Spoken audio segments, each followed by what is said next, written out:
Hello guys, welcome back to my channel and enjoy this fanfic part 2. Now let's start the fanfic. Guy stood in front of Sum and the rest of the clan heads. How are their taijutsu coming along? Sum asked. They all have high taijutsu for their age. If you let me continue to train them, by the time they are genins their taijutsu will be as high as their clan ninjutsu, making them more balanced and less predictable, Guy said.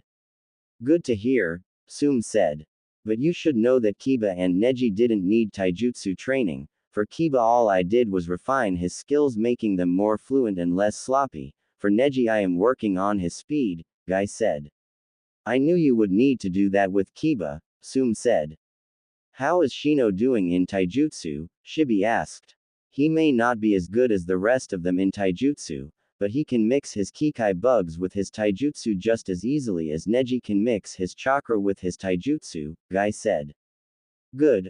I was worried he wouldn't catch on with taijutsu as easily as he with his clan training, Shibi said.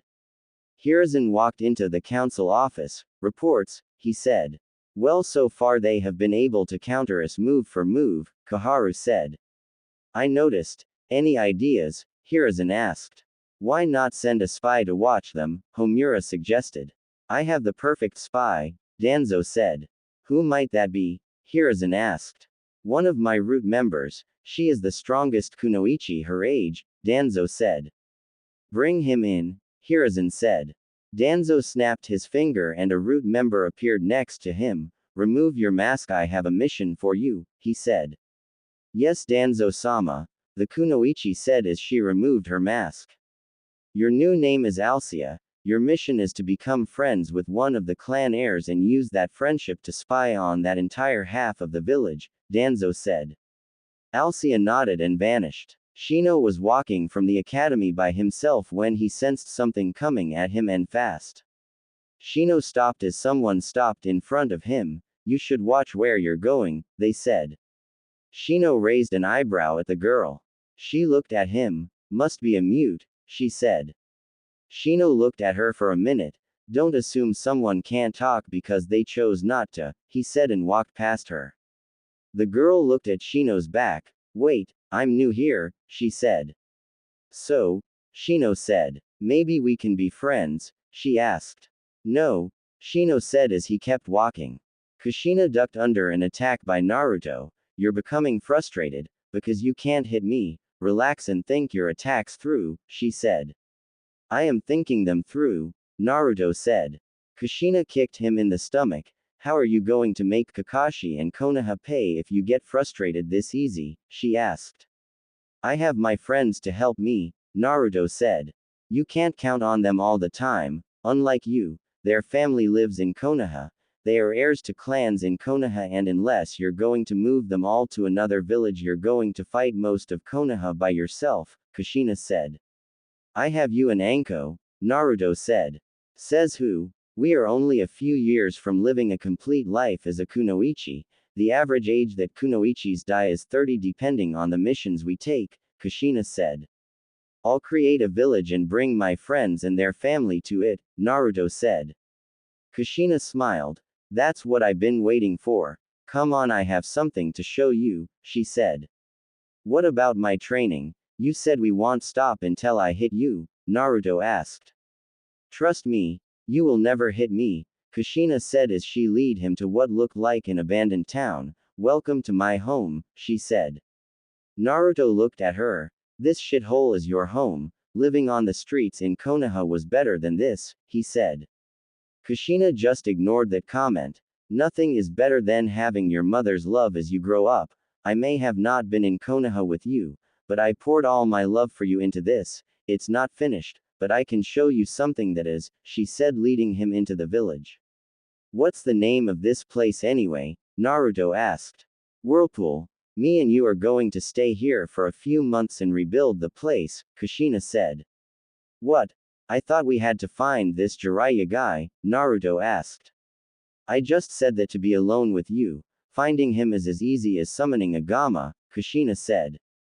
Wait, I thought you summoned Hayabusas, Naruto asked. They are my main summon, but I can also summon Gammas, Kushina said. I can have 2 summons, Naruto asked in excitement.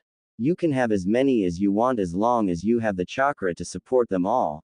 I chose to, I didn't know what else I wanted to summon, Kushina explained. Cool. Can I sign the Gamma contract? Naruto asked. Not now. When you have better control over the two summons you have now in your chakra you can, Kushina said. Okay, so where are we going? Naruto asked. Here. I know on the outside it don't look like much, but it's what's on the inside that will make the difference, Kushina said. They walked into the compound and Naruto looked around amazed. The hallway was built out of stone and the walls was covered with pictures of every Uzumaki to be born, or the spouse of an Uzumaki. Naruto looked at his very first ancestor and was surprised that she looked exactly like Kushina. We look the same. It's said that every few generations an Uzumaki will be born that will look like a past Uzumaki. That Uzumaki will then go on to change the world in some way. I always thought I would change the world by being able to stop wars, but now I know that my way of changing the world is by having you. Together we will change the world and rid it of all evil, not just from Konoha, but from every shinobi village, Kushina said as she stood behind Naruto while he looked at the picture of his grandmother by many generations. We will take this world by storm, Naruto said. Kushina laughed. First let's take our home by storm. We can't do anything without our own village, she said. How are we going to rebuild a village and continue my training? Naruto asked. Easy. Uzumakis are masters of Kage Bushin. I'll teach it to you. With your chakra-based bloodline from Minato you should be able to create at least 10 once you master the jutsu, Kushina said. How many can you create? Naruto asked. I can make a 120 if all I'm going to do is rebuild the village. I can make 60 if I'm going to use them for fighting though, Kushina said. Oh, Naruto said. Don't worry, because you have Kyuubi in you and your bloodline you will be able to make close to 2000 when you become a genin of the newly rebuilt whirlpool, Kushina said. 2000? Naruto repeated in amazement. Yup, Kushina said then went through the hand signs, Kage Bushin no Jutsu she said creating 120 clones. The clones immediately went out to start rebuilding the village. Now let's teach you the jutsu, Kushina said. How long will we be here? Naruto asked. A few months. We will send word to the others in Suna to come join us here in 1 month, Kushina explained. 2 years later, an 12-year-old Hinata, Ino, Naruto, a 13-year-old Tenten and Yakumo, a 14-year-old Hana, and a 17-year-old Ayame stood in front of Kushina, Anko, Yugo, Tsunade, Kurenai, and Shizune while a 7-year-old Hanabi sat on the side studying basic academy work. Okay, you all have become very strong and have become the pride of your clans. Now it's time to head back to Konoha and show what you can do, Tsunade said. Do I have to go? Naruto asked. You will be there long enough to become a genin then we will leave, Kushina promised. Naruto was about to respond when everything went black and he screamed out in pain. I didn't mean to bring all of you here, they heard. Kyuubi, why are we here? Kushina asked while grabbing her katana. I wanted to speak to Naruto, but since you're all here I guess it won't hurt to tell everyone, Kyuubi said. What did you want to talk to me about? I'm not letting you out, Naruto asked. Kyuubi bared its teeth. I never said anything about getting out, although now that you mention it. Forget it, you're not getting out, everyone said. Kyuubi laughed. Well, one of you better get ready to sedate him, it said. Sedate? What do you mean? Hinata asked. Kyuubi looked at her. Well, little Hyuga, Naruto is going into heat and needs to be sedated and fast, it said. Heat? Naruto asked confused. Are you really that stupid? Look, I'll explain slowly, so keep up. I'm a demon, we don't get horny, as you humans call it, we go into heat. It's a more powerful sensation and only certain people or demons can calm a demon that has already reached heat. Since I'm sealed in you, that makes you a Hanyu, or half demon, although in most cases a demon wouldn't have reached heat this soon. You have because of me. In short, someone has to sedate him or he will go on a crazy fest then die, Kyuubi explained. Everyone looked at Kyuubi not knowing what to say. You mean someone here has to have with him? He is only 12 inches, Kushina asked. Hey, in demon years he already old enough to have his own family, humans just mature late. I already held the heat off as long as I possible could, knowing that one of you would have to do it since I'm stuck in here, Kyubi said.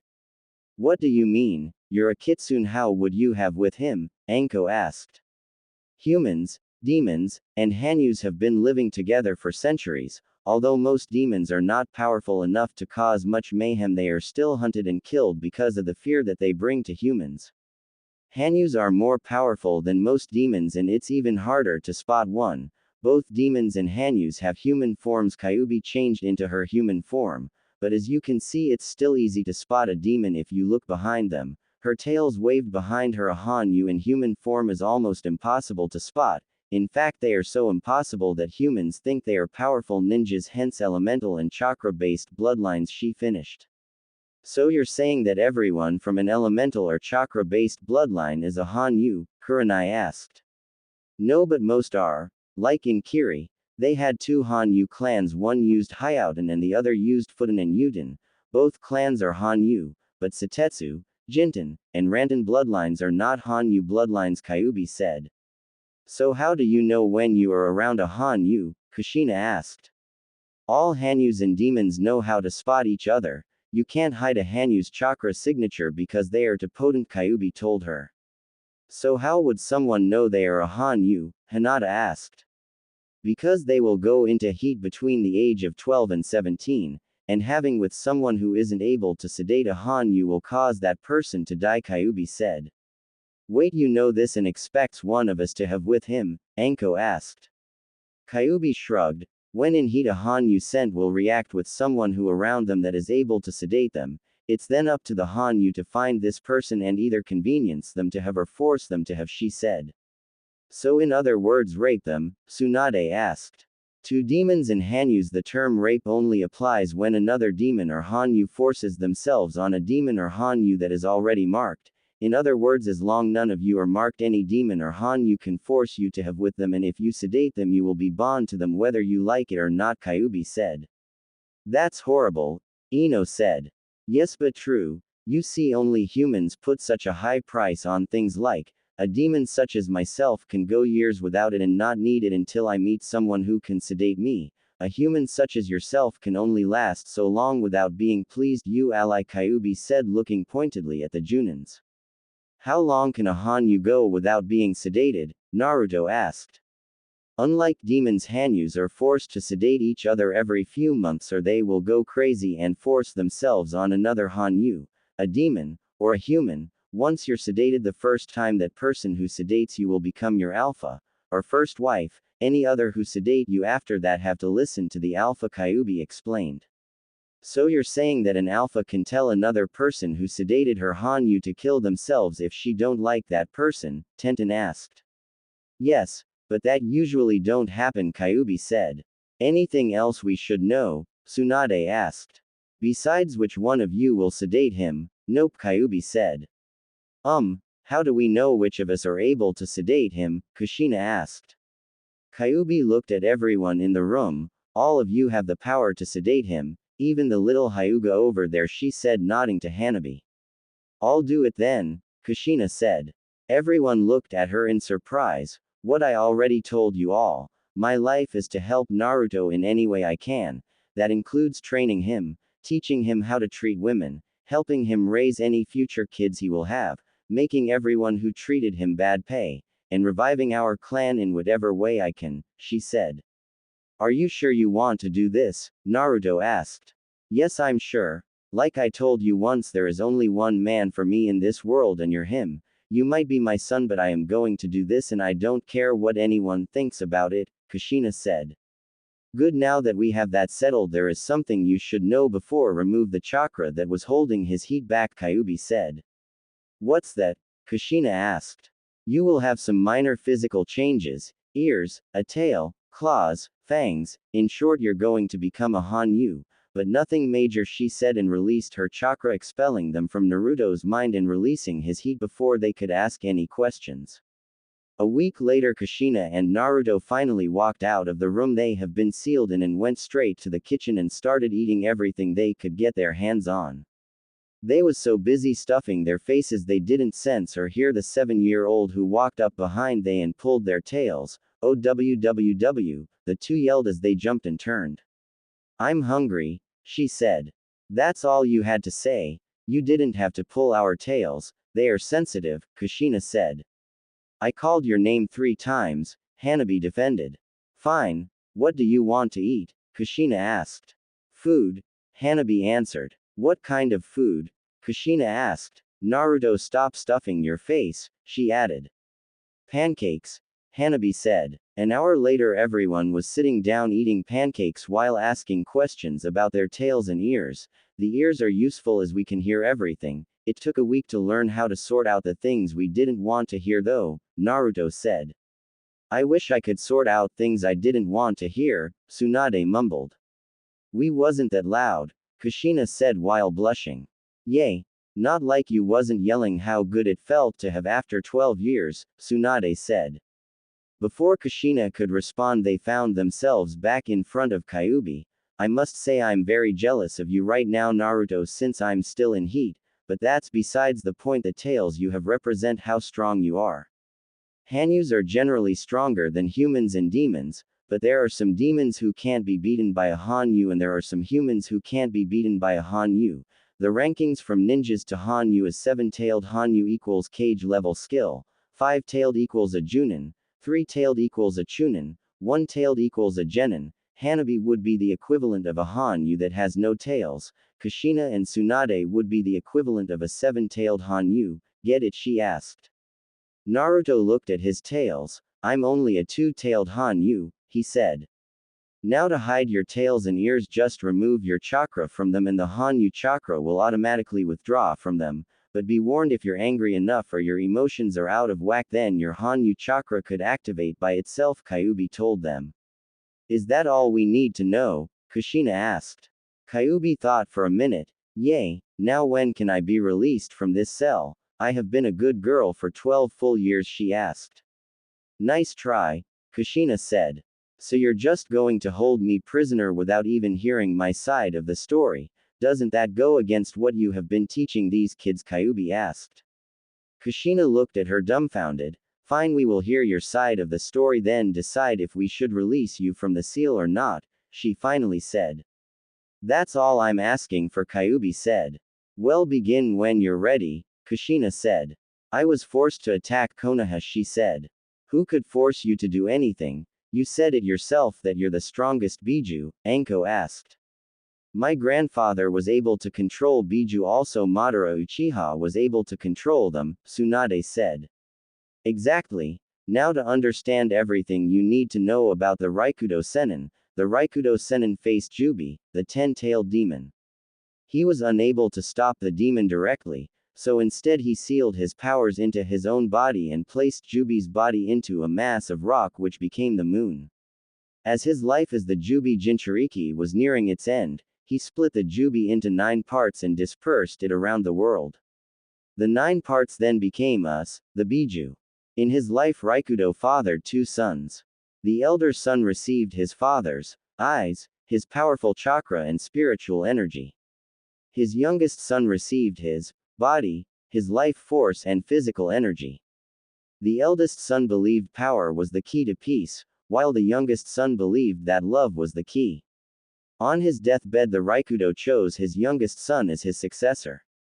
This caused the elder brother to act out of hatred against his brother, as he felt his father should have chose him instead.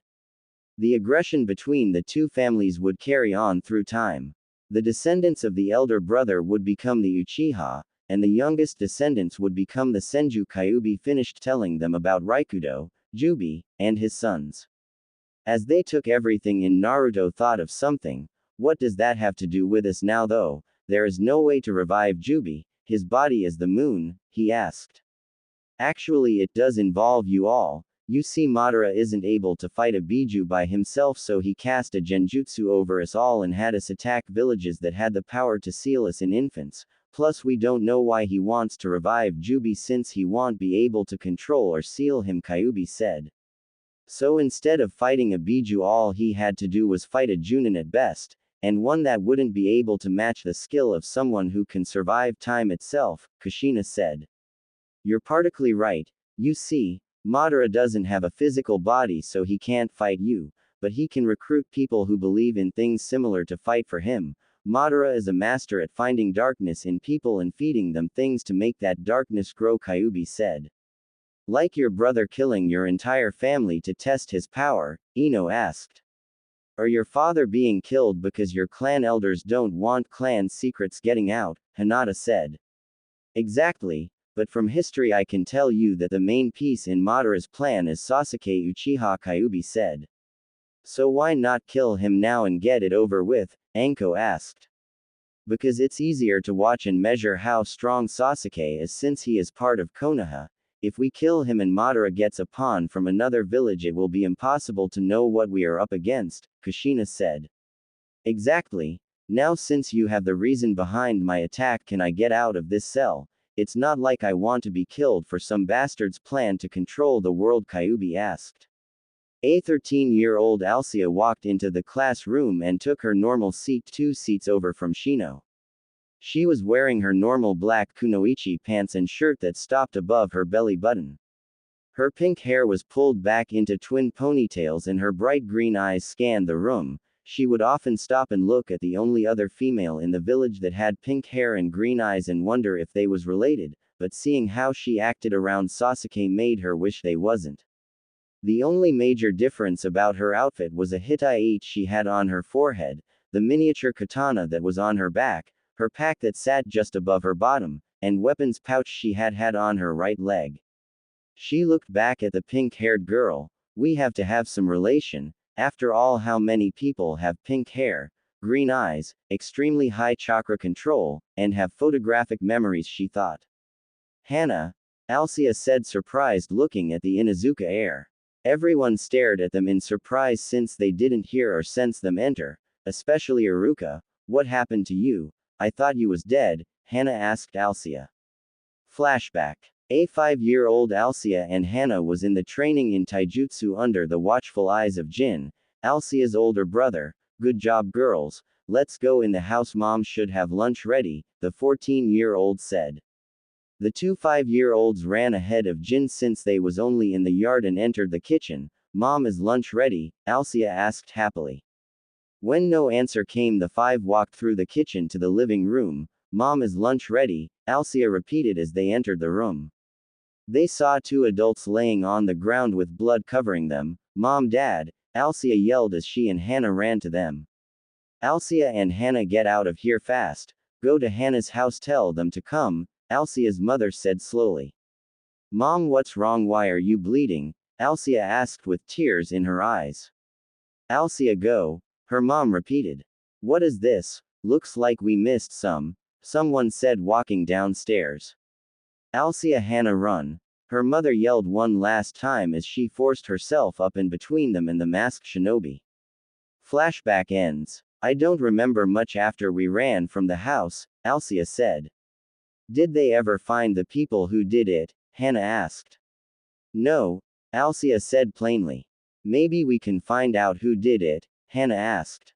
No, things changed, Hana. I'm not the same person I once was. I'm an Avenger. I only live to find those who killed my family and make them pay, Alcia said. Maybe on the outside, but you're still you on the inside, Hana said. The Alcia you once knew is dead. She was killed with her family, Alcia said. No, you're not. I can see it, your eyes. You're still in there, you just need help remembering, Hana said. Since you can read people's eyes, read mine very well. I'm no longer your best friend, and if you get in my way I will remove you, Alcia said. You won't scare me off so easily. I was always able to beat you. That won't change anytime soon, Hana said. Is that so? Alcia asked. Very much so, Hana replied, then sent a kunai flying, blocking the one aimed at her. I will get you to remember who you are. You're not an Avenger, you're too kind-hearted to be an Avenger, Hana said. Danzo paced around, agitated about the quick change in events. Danzo, why are you pacing holes in the ground? The third asked. What do you remember about the murder of Alcia's family? Danzo asked.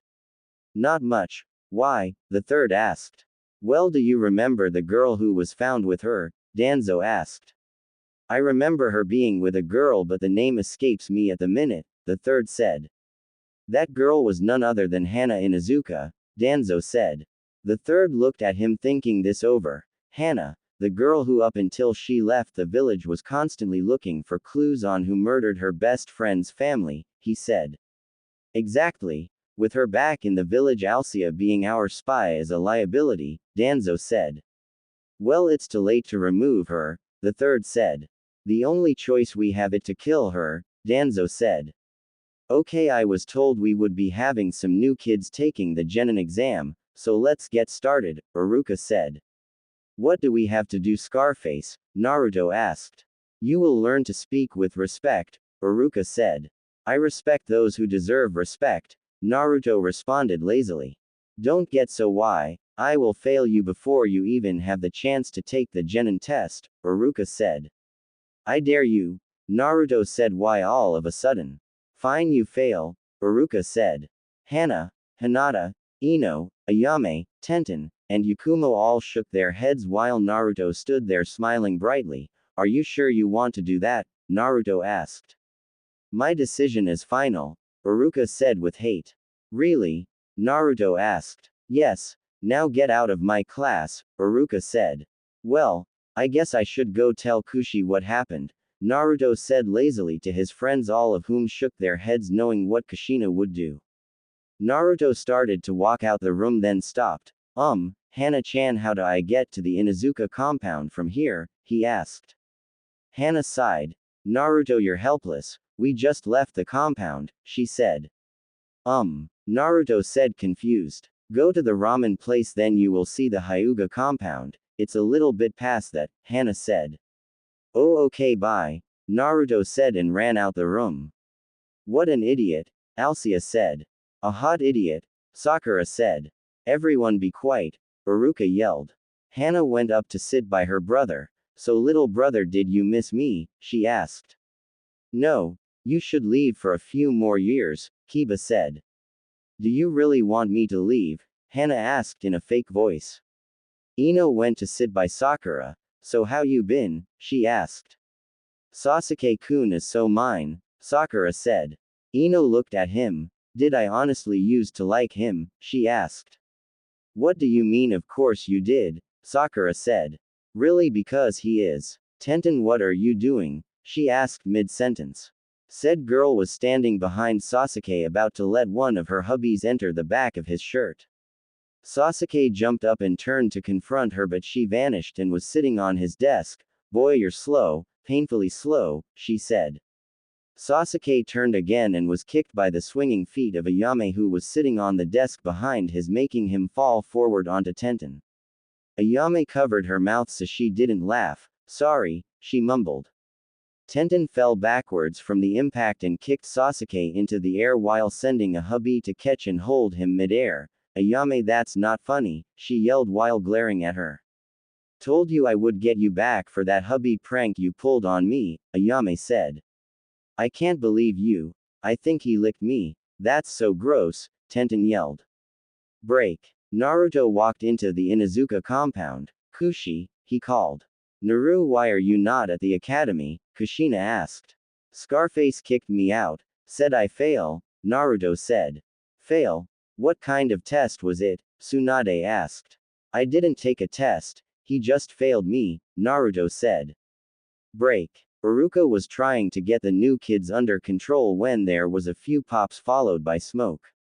Kushina, Naruto, and Anko was standing in front of the class. Tenten, what are you doing? Kushina asked as the girl was throwing weapons at a suspended Sasuke.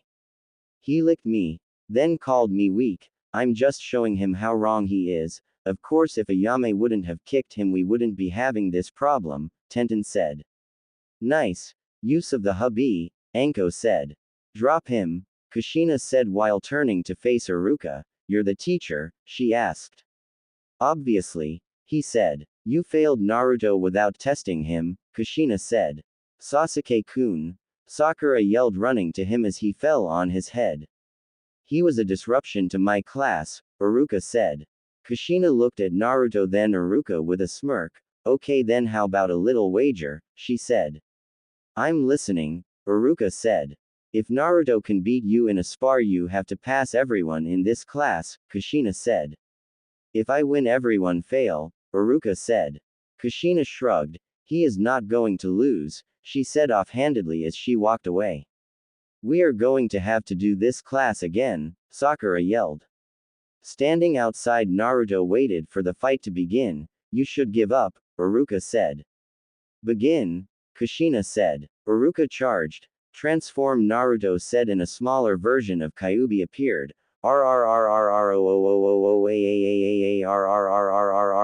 Iruka stopped wide-eyed and let out an ear-shattering scream before he turned and ran as fast as he could. Naruto ended his jutsu and was rolling on the ground laughing along with his friends and mother. Everyone else just looked on in shock. What just happened? Sakura asked. We just became genins without having to do anything, Alcia said. Wow Naruto, that was great, Ino said. I know, I'm awesome, Naruto said. I wouldn't go that far, Ino joked. Naruto looked at her with a hurt look. Ino-chan, you wound me deeply, he said dramatically while holding his heart. Save it, lover boy, Ino said while walking past him and joining the other girls at a table and started eating. Naru, we are leaving in an hour, Kushina said. Okay Kushi-chan, Naruto responded and went to eating. So Alcia, are you going to join us for lunch? Hana asked. Alcia glared at her. Go yourself, she said darkly. Wow, I never thought I would meet another person besides Naruto who is schizo, Tenten remarked. Says the girl who hangs people in the air with hubbies while throwing kunais at them and telling them to dodge them, Naruto retorted. Maybe we should try and be nice to everyone, Yakumo suggested. The entire group looked at her. What? She asked. Where have you been the last few years? Did you completely miss hell we went through in training? We deserve to torture as many people as possible, Tenten asked. Will everyone shut the hell up and eat? I'm getting a headache with all this noise, Ino piped in with a glare at everyone. The entire table became quiet as no one wanted to get the mini Tsunade angry. Break. Hana walked out the Inuzuka compound with nothing to do.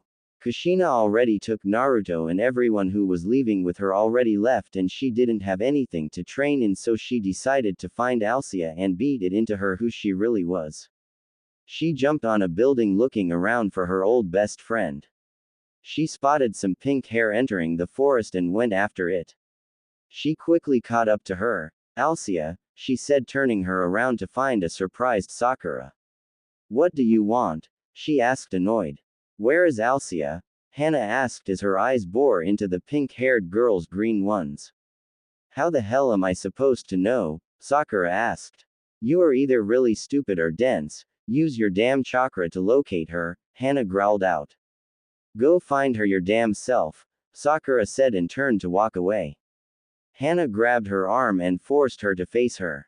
Sakura tried to pull away but couldn't. The sooner you put yourself to good use and find her, the sooner I'll leave you so you can masturbate or whatever the hell you do in a forest alone, she said while glaring at her.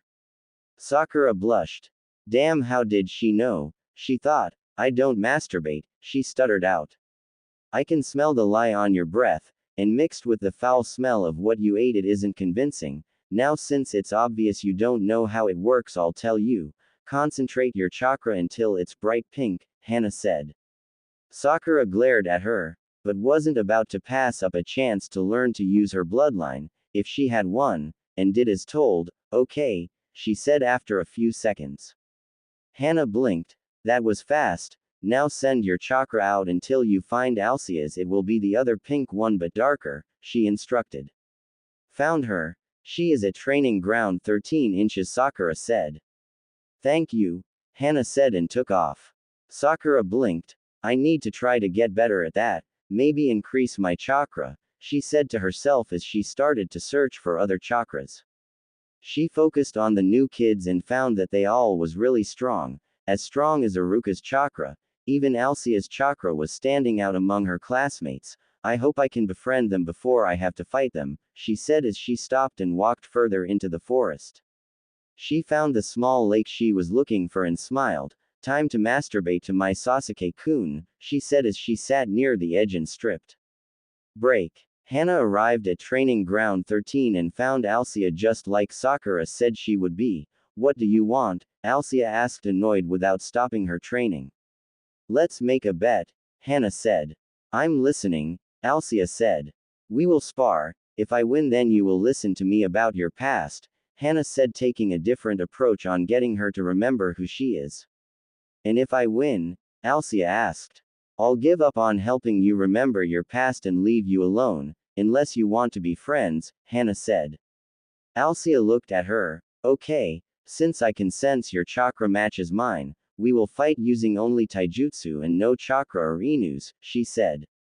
Okay, Hana said, getting into her stance as her 3 inus watched. The two stared each other down, then attacked out of nowhere. The two exchanged blow for blow, ducking and countering the other. Alcia ducked under a kick from Hana and struck at her stomach. Hana jumped over it and tried a kick at Alcia's head. Rolling away from her opponent, Alcia got up and reset her stance. Both kunoichis was breathing hard and dripping with sweat as they waited for the other to make a move. Before the two could attack, Hana's 3 inus stood up and started to growl. What's wrong? Hana asked her inus. Someone is spying on you, one of them said. Friendly or enemy? Hana asked. Enemy, the inu said. The ninjas around them jumped out and surrounding the two between 6 ninjas. Alcia looked surprised, not that they ninjas was attacking them, but that they was root ninjas attacking them. Hana grabbed her kunai necklace and concentrated on it, hoping that someone was close by as she pushed her chakra into it. She wasn't out of chakra, but was too tired to really focus on the chakras connected to the kunais. Damn, only I would agree to a spar without chakra, she thought. The group of root ninjas attacked just as 2 blurs appeared. What the hell? One of them said. Hinata Tenten, Hana said. Hinata immediately blocked a katana with a kunai and kicked him away from her. Tenten raised her arms and 6 hubis flew out, biting the ninjas with her poison hubis. What's wrong with her? Tenten asked, looking at Alcia after the ninjas fell dead. She looks like she is in shock, Hinata said. Mom, Alcia yelled as she fell, grabbing her head. What the hell? Tenten said. I think she is having a flashback, Hana said, running to her side. Alcia looked up, panting heavily. They killed them, she said, pointing to the ninjas. You mean these guys? They can't kill anyone unless they are asleep. They are barely Junin level, Hinata said. No, Root, Danzo had my family killed. I remember seeing those masks, Alcia said, still breathing hard. Come on, let's get you to the compound, Hana said, helping her up. Break. 2 days later, Alcia was walking down the village board when Sakura bumped into her. Alcia, she said in shock. What?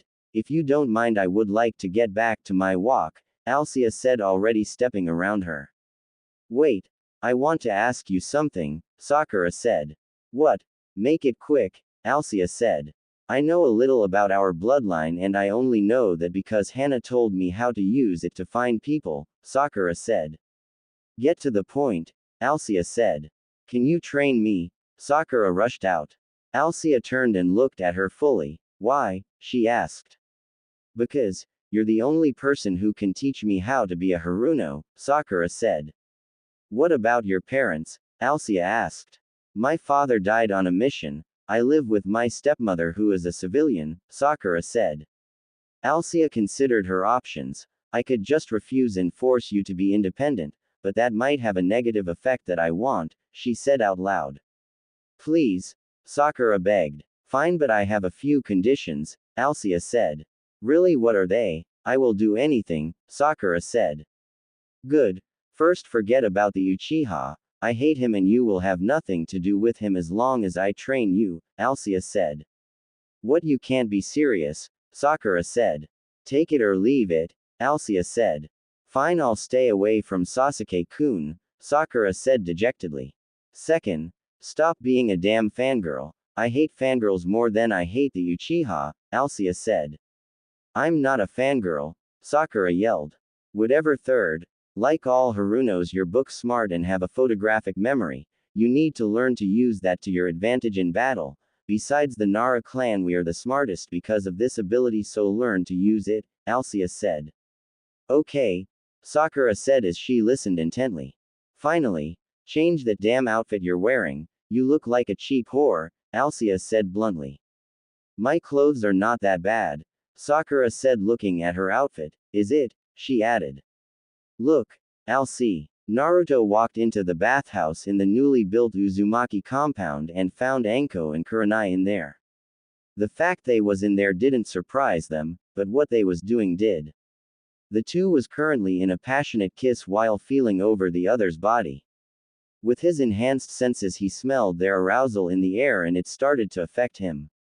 Not wanting to interrupt, he sat in the corner and started to stroke himself as he watched with increasing interest. No matter how many times he saw them, seeing them without clothes on made him immediately attracted to them like never before.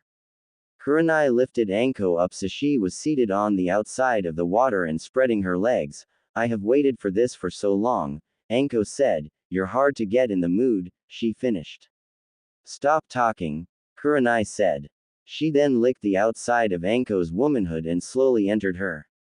Anko grabbed the back of Kurenai's hair as she worked her tongue around her. Anko laid back and pushed her waist into Kurenai's face as she felt a finger enter her. Kurenai, she yelled in pleasure. Kurenai stopped and came out the water. Let's see if you're as good as you taste, she said and lowered herself onto Anko's face and lowered her face back to Anko's womanhood. After a few minutes both Anko and Kurenai's face was covered in juices from the other woman. Kurenai rolled off her breathing hard. That was great, she said. Yes it was, Anko said. Break. Naruto was sitting in the living room waiting for Kushina to finish cooking when Anko and Kurenai walked in. Did you enjoy the show? Kurenai asked with a smile. I don't know what you're talking about, Naruto said with a blush. Really? Because I could have sworn I heard you enter the bathhouse, Kurenai said as she sat next to him and stroked his tail. I wasn't in there, Naruto said nervously. Anko got on her knees in front of him and forced his legs apart. Really? Then how did you get so hard? She asked looking right at his manhood. Because you're only wearing a towel, Naruto responded. So you're saying that even though we both heard you enter, you're going to deny it? Anko asked as she slowly unzipped his pants. What are you doing? Naruto asked nervously. Don't worry. We know you want us, Kurenai said. Anko licked his. You know how long it's been since Kurenai had one of these inside her, she asked. Kurenai blushed. Not as long as you, she said. Oh. Anko licked it again. I just can't stop licking this. It's so good, she said licking it again. Let me taste, Kurenai said and got next to Anko and licked it. Naruto was breathing hard by now and occasionally jerked his waist in Anko's hand. Kushina walked in. Oh, I'm not interrupting, am I? She asked. Oh no, why not join us? Anko asked. But I just finished lunch, Kushina said. Are you saying you don't want to taste how good this is? Anko asked. I already had with him, Kushina said. Yay. But did you taste him, as in put his big in your mouth? Anko asked as she slid the head into her mouth. She bobbed her head up and down hard on his. Kurenai moved Naruto so he was laying on the couch. Can you lick me? She asked as she hovered her waist above his face. Naruto's hands shot up and pulled her onto his face and entered his tongue into her womanhood. Kushina stood back and slid her hand into her pants and rubbed her own womanhood. What about me? She asked. Anko let Naruto's fall out of her mouth. Come over here, I'll entertain you while he entertained my with that 8-inch of his, she said as she slid him into her. Kushina sat on the arm of the couch and let Anko work her magic on her. Naruto grabbed Anko's waist as he pounded her making her scream out into Kushina's. Kurenai rubbed her against Naruto's face as he continued to lick her.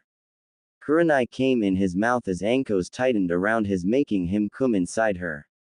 Anko smiled into Kushina's as she felt Naruto release in her. Anko got off him breathing hard. Why don't Kurenai and Kushina have fun together while I handle Naruto? She asked. The three shrugged as Anko leaned over the couch's arm and laid her head on the couch. Me and the Naruto, she said. Want that hurt? Naruto asked. Yes, but you're going to love how tight it is. Also, I like the pain I get from it, Anko said. Naruto shrugged and pushed himself in her, getting a scream out of her. Yes, Naruto, I've been a bad girl, punish me, she yelled. Naruto pumped into her as hard as he could while holding her waist in place. Anko, it's so tight, he said. Yes, you're snake bitch, her as hard as you can, Anko yelled. Kurenai was laying on her back as Kushina was laying over her with her in her face. As Kushina was licking Kurenai, she felt something enter her and screamed out in surprise. Oh God, she yelled. Sorry, I just couldn't resist, a clone said. Kushina caught her breath. What about Kurenai? She needs to, she said. I got that covered, a second clone said as he lifted Kurenai's legs and positioned his next to her. Soon the three kunoichis was being pounded in the by Naruto and his two clones. As Naruto unloaded in Therthi fell back on the ground tired. Man, I'm so glad I was forced to learn how to keep clones without having to think about giving them chakra all the time, Naruto said. Me too. Now it's time for the ride of your life, Kurenai said as she positioned herself over her clone. Soon the three kunoichis was on him, riding him like no tomorrow. Naruto just laid there wondering how he was so lucky until the thought of Hinata, Hana, Tenten, Yakumo, Ino, and Shizune all riding him came to thought and he got a nosebleed. What are you thinking about? Anko asked as she continued bounce on him. That the other girls was here now, he admitted. They will join us soon, but we can bring Kyuubi out of her seal, Kushina said as she climaxed on her clone. I don't think I can handle any more now, Naruto said as his clones dispersed. Anko got off Naruto. You know I didn't use a protection jutsu, she asked. I don't think none of us did, Kurenai said. Being a Hanyu, I can't get pregnant unless I want to, Kushina said. So is becoming a Hanyu painful? Anko asked.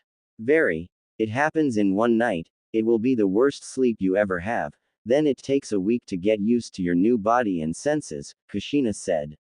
Well, at least the pain was worth it. I never been that good, Anko said. I can't even stand up, she added. A week later, Anko walked out her room and stretched her limbs. Man, I never want to be cooped up in my room again, she said. Yay. I'm hungry, Kurenai said, coming out of her own room. The two walked into the kitchen. Morning, breakfast is almost done, Kushina said. Anko sat down after seductively stroking Kushina's tail. I thought I would be at least a 5-tail Hanyu, she said in disappointment as her 4 tails waved behind her.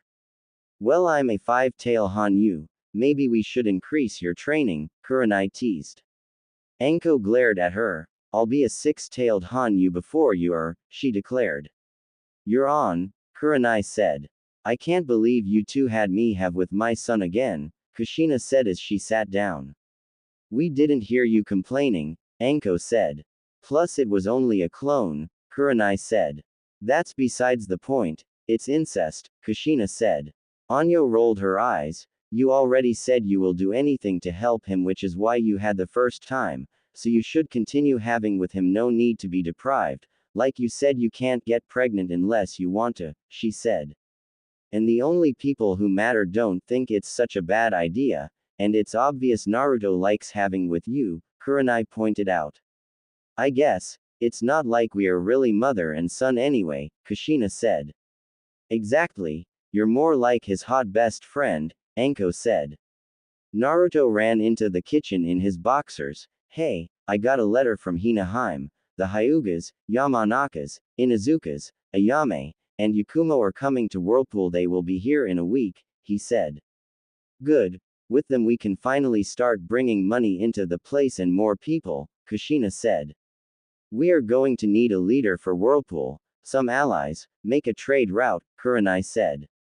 It's obvious that Kushi will be the leader. She is the only one from Whirlpool and she has proven to be a great leader, Naruto said. Well, let's go find some allies. I know the perfect place to start. Kushina said. Well, what are we waiting for? Anko asked. Naruto, go get dressed, Kushina said. He returned wearing his orange pants with his kunais on his left hip. On his right hip was his special kunais. He had on his orange short sleeve cloak that came to a few inches above his ankles. Under the cloak he had on an orange Junin vest full of scrolls. He was shirtless and the only thing going across his chest was the small rope that kept the top of his cloak from flying off. On his wrists under the palm of his hands was his seals for more throwing weapons and his katana was on his back. He also had his kunai around his neck like the rest of the Uzumaki gang. Why? Anko commented. Break. The four arrived in wave and removed the chakra from their tail. They walked around and saw how bad things was. Let's stay here for a bit, Kushina said. Naruto walked until he came to what he guessed was a market. He walked around it. Everything looked like it was just days from being rotten. There was so little food that the people was fighting over what was for sale, and what was for sale was so high that most people could barely buy it. He continued to walk and saw a lady get pulled into a dark alleyway and went in behind them. Get off me, she yelled while struggling to get free. Naruto walked up to them with his hands in his pocket. You should let her go, or I will be forced to make you, he said calmly. The man looked up. Get out of here, boy, before you get yourself and the lady hurt, he said. No, please, I have a family, you have to help me, she yelled.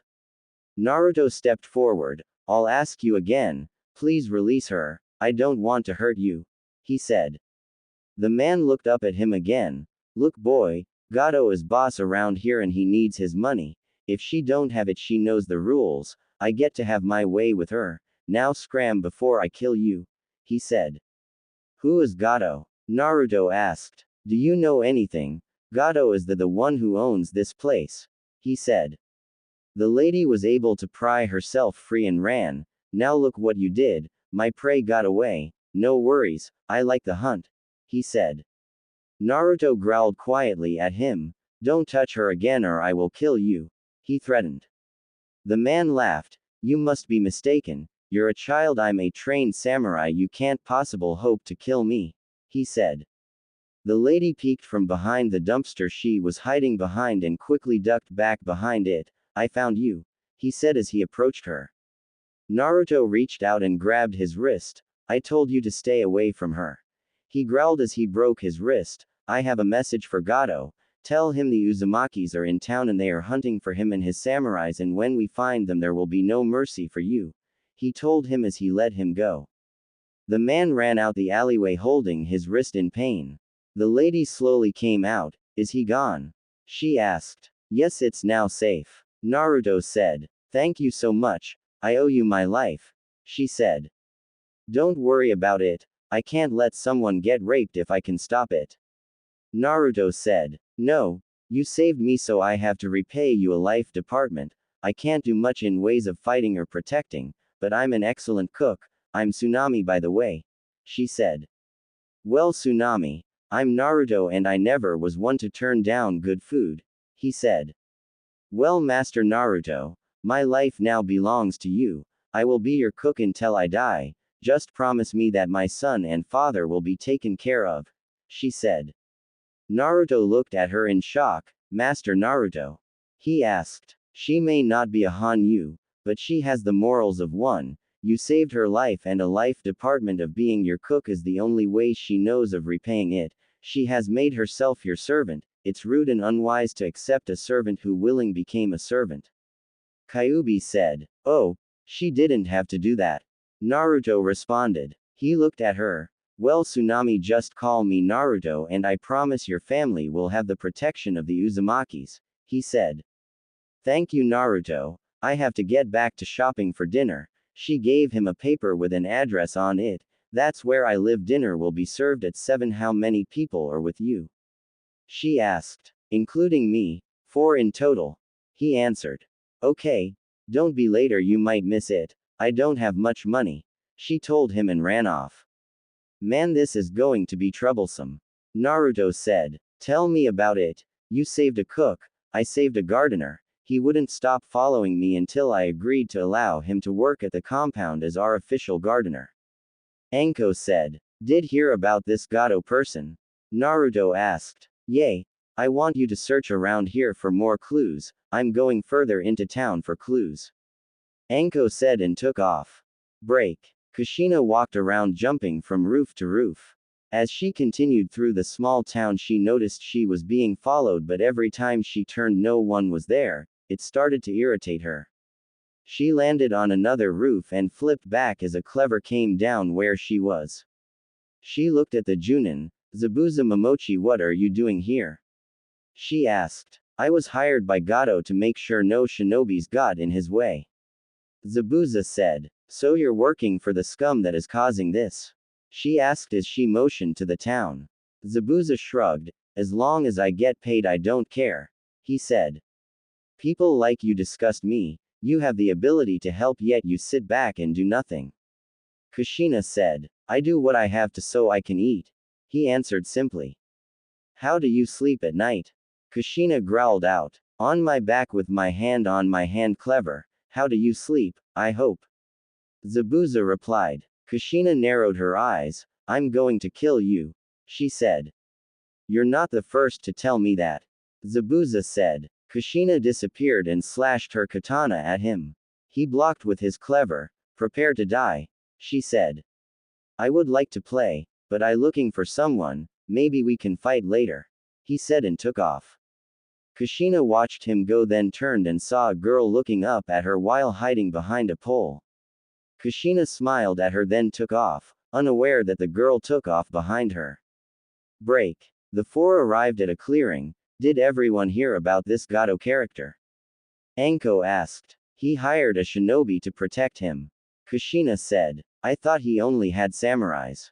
Naruto said. Don't worry, you all take the samurais, Zabuza is mine, no one tries to make fun of me then run this as personal, she said. Okay. Well, I found out that Gato taxes everything in and out of the town so high that the people can't pay for anything. Kurenai said. And the food they get is almost rotten. My theory is he keeps the food for himself and what he don't eat he sells to the town. Naruto said. Okay, we will gather more information tomorrow, hopefully we can get rid of him. Kushina said. I have somewhere we can stay for the night.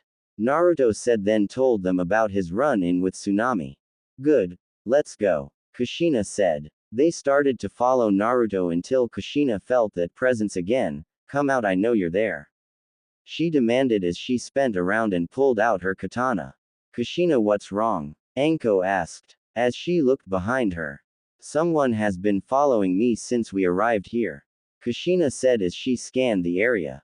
Slowly the light started to reflect of a mirror in front of them until the mirror was able to be seen fully by them.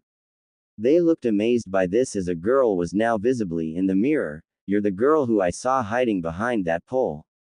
Kushina asked. She nodded slowly. Yes, she whispered. Why are you following me? Kushina asked. She looked at Kushina's katana and kept quiet. Kushina noticed this and put it away. I'm not going to hurt you, I just want to know why you was following me, she assured her. The girl looked at Kushina then behind her, but not at the others. What is she looking at? Naruto asked. The girl looked at Kushina again. Sorry for following you, she whispered shyly again. It's fine, just tell me what's wrong, no one is going to hurt you, I promise. Kushina said. Really? She asked in her quiet voice. Yes, you're safe with us, Kushina said. She's nervous, someone said from behind Naruto. They all looked at the newcomer and the girl vanished and appeared cowering behind Kushina for protection. What? She asked. You're out, Kushina said. Yay. That seal that you put on me took forever to weaken the original seal enough for me to come out, Kyuubi said. Kushina turned as she felt the girl squeeze her coat as she tried to hide. What's wrong? She asked. Demon, she said. Demon? Wait, she is friendly, Kushina said to her. Demon? Strong demon? She cried. She thinks you can protect her, Kyuubi said while she messed with her long red hair. Protect her? Why do I need to protect her? Kushina asked confused. Ask her, Kyuubi said. Do you ever give straight answers? Anko asked. Where's the fun in that? Kyuubi answered. Why do I need to protect you? Kushina asked. Demon. She repeated. I know, Kyuubi is nice demon. Kushina said. Kyuubi growled. I'm not nice, I just have a high tolerance level. She said. The girl cowered behind Kushina again. You're not helping. Kushina told her. Keep demon away please. The girl asked. Okay, what's your name? Kushina asked. Me Haku. She replied. Okay Haku, why do you think Kyuubi is going to hurt you and how do you know Kyuubi was a demon? Kushina asked. Haku looked at Kushina. Me weak, you strong. Haku said. How do you know that? Kushina asked. Me three-tailed, you seven-tailed, Haku said as her tails appeared. Kushina looked at the tails then at Kyuubi and back at Haku. Like a jutsu everything clicked, she knew I was a Hanyu and a seven-tailed one at that, so she followed me when she sensed you in the area. She said. Yup. All Hanyus will look for the strongest Hanyu in the area to protect them from being hunted by stronger demons. Hanyus are humans. Kyuubi said. Why didn't you just tell us she was a Hanyu? Kushina asked. It was more fun watching you try and figure it out. She probably will not go anywhere without you until she feels comfortable around the others. Kyuubi told them. Trouble. Haku said as he hid her tails. 2 minutes later a group of samurais came out. What do we have here? One asked. Hell I don't have time for this. Kushina said. You rest. Haku will kill for you. She said and walked towards the samurais. Look, one comes out to greet us. A samurai said. Haku pulled out a bottle of water and jerked it into the air to get the needed water for her jutsu as she made a one-hand sign with her other hand. Hyouten, 1,000 stinging needles of death she said. The water formed needles and went flying at the samurais killing them. Impressive. Kyuubi said. Haku ran back to Kushina's side but kept a close eye on Kyuubi, much to the amusement of the demon. Haku, why do you hate demons? Kushina asked. Demon rape and kill mother. Haku said. Do you know what the demon looked like?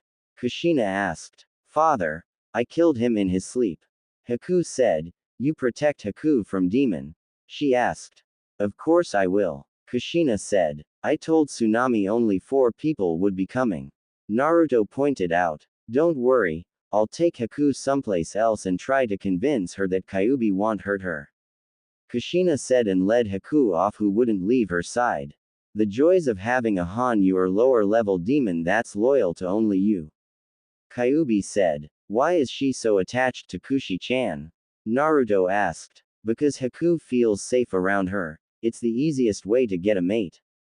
Kyuubi said. But if you decide to make Haku yours there is nothing Kushi-chan can do. Naruto said. True, but I can't. Kyuubi said. Why? Naruto asked. Remember what I told you about markings and demon rape, plus I will have my own loyal followers in a short time, just like Anko and Kurenai. Kyuubi said. So they are like a servant? Naruto asked. Yes, speaking of servants, that Tsunami is checking you out, maybe she would like to become a Hanyu. Kyuubi teased. Kushina, Haku, Kurenai, Anko, and Naruto sat in the clearing the next day while Kyuubi paced in front of them. Okay, I'm going to explain more about Hanyus and demons so you don't get in this situation again, she said. We are ready to listen when you're ready to talk. Naruto said. Kyuubi paced in front of them for a while with no signs of starting. Kyuubi, what's wrong? I thought you was going explain demons and Hanyus to us. Kushina asked. Kyuubi looked at her. I never had to actually explain it before. I don't know where to begin, she said. Why not start by telling us why Haku came to me? Kushina asked. Kyuubi looked at Haku, who still was terrified of her. Okay, Hanyus, although strong, are mainly peaceful. They balance demons and protect humans from them. I'm guessing Haku was protecting this place when we arrived. She started. If that's true, why did she let Gato take over? Naruto asked. Gato not demon or Hanyu. Haku said. Hanyus will protect humans from demons and other Hanyus, but not humans. Kyuubi said. Why? What's the point if a human still can do this to a town? Naruto asked. Look around. If Haku fights Gato, she would have to fight his entire army. She may be strong, but she is only a three-tailed Hanyu. In other words, she is a Chunin in human terms.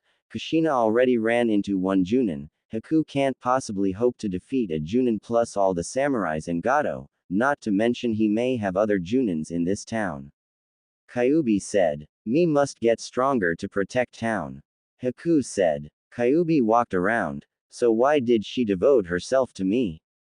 Kushina asked. She feels safe around you. Like Haku said, her demon father killed her Hanyu mother, probably when she was very young. You give her that sense of motherly protection. Kyubi told her. So if a Hanyu feels safe around another Hanyu, they will devote themselves to that Hanyu. Anko asked. Not necessarily. Haku is a special case. It's not often that a demon will kill their mate. It is a sign of losing control to keep your mate satisfied. I told you that if you can give a Hanyu or demon UAL satisfaction, they will become your mate, right? Kyubi asked. Yes. Kurenai answered. Well, in rare cases you can become a mate of a Hanyu or demon even without satisfying that desire. One example of that is if the demon or Hanyu becomes pregnant. Kyubi said. Wait, I thought a Hanyu can't become pregnant unless she wasn't too.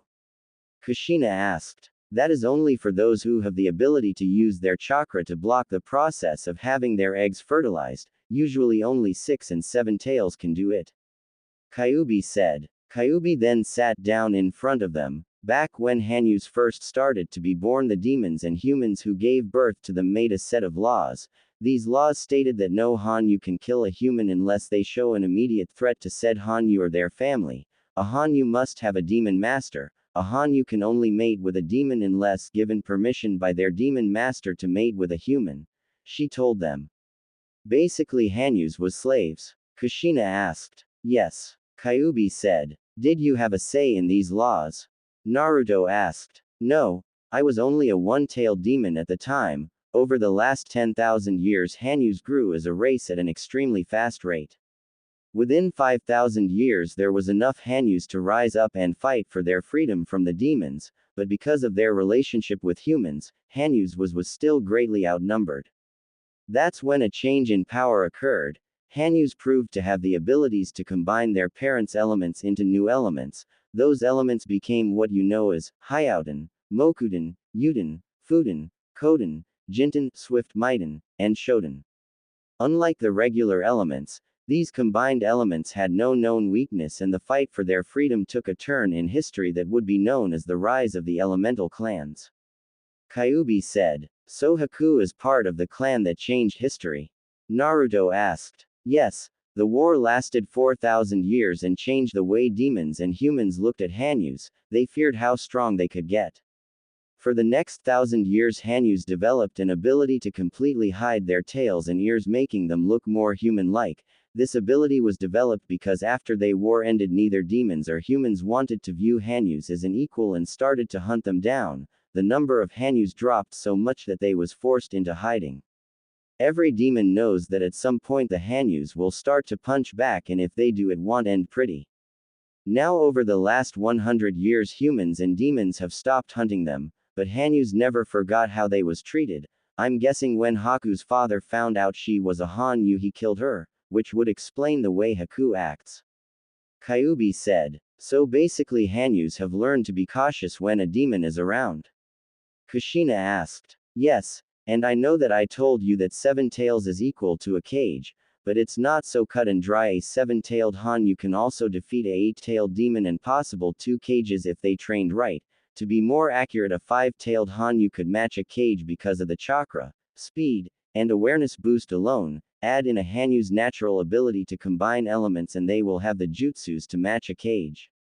Kyubi said. So really, a 7-tailed Hanyu is the second strongest person on the planet behind a 9-tailed demon, while a Hanyu without any tails can defeat a genin with ease. Anko asked. In theory, yes. Kyubi said. This is confusing. Naruto said. You will understand as you get used to your Hanyu powers. Kyubi said. So I'm stuck with Haku? Kushina asked. More or less. It's actually not a bad thing, and it's easier to let her think of you as her protector than try and convince her that she don't need protection. Besides, Hanyus are a race born to fight and protect. That's all they know, so in Haku's eyes, since you outrank her, she sees you as her commander and she is your general. Kyuubi said. My general? Kushina asked. Yes. From birth, Hanyus are taught to fight and protect themselves. It's something that was forced on them by demons and humans. Her last commander was killed and she needs a new one. She picked you because you fit the requirements. Female, around the age of her mother, you're a seven-tailed Hanyu, and you're a great fighter. Kyuubi said. Me only knows how to fight. Me had to fight her entire life. Me needs a commander. She said while forming water out of the air. See, you give her the protection and security she requires and she will be your general, or apprentice if you prefer. Cause to demons and Hanyus they mean the same. Kyuubi said. Having a full-time apprentice would be nice. Kushina said. See, now everyone is happy. Kyuubi said. I though Hina and Hanabi was your apprentices, Naruto said. Who said I can't have more than one apprentice? Kushina asked. No one, I guess. Naruto said. Exactly. Now we have work to do. Haku, do you know where to find Gato? Kushina asked. Yes. Follow me to him. Haku said as she stood up and took off at full speed.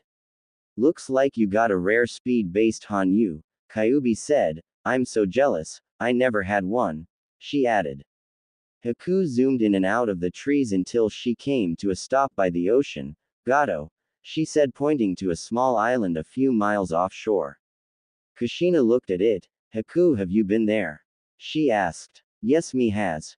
She answered. Can you tell me what it looks like up close? Kushina asked. Me show you. Haku said. Hyouten. Mirrors, she said after making the needed hand signs. She adjusted the mirrors until the picture was clear. Look at Haku's mirror. She said, pointing to the one in front of her. That's a really useful bloodline. Anko commented. They looked at a clear picture of the building Gato lived in. It was swarmed with samurais and even had a few junins, all who looked like they wanted to kill the other. After looking and finding the entrances, Kushina started to think, we need a distraction, she said. Will those boats work? Anko asked. Yay. Think you can make them go bang? Kushina asked. Anko smiled. I live to make things go bang. One giant bang coming up, she said as she ran across the water. Haku, when the samurais start, can you work with Naruto to keep them busy while we take care of the junins? Kushina asked. Me work with him, Haku said with a hint of anger in her voice. Good. Kurenai, come with me. Kushina said. Oh, what about me? Kyuubi asked in a kid voice while waving her arms and hopping from one foot to the other. Kushina rolled her eyes at the demon's sarcasm. Like you need to be told to kill the junins in there, she said.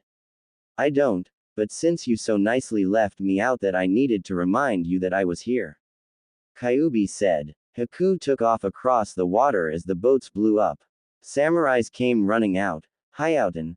Million stinging needles of death, she said after going through 50 hand signs.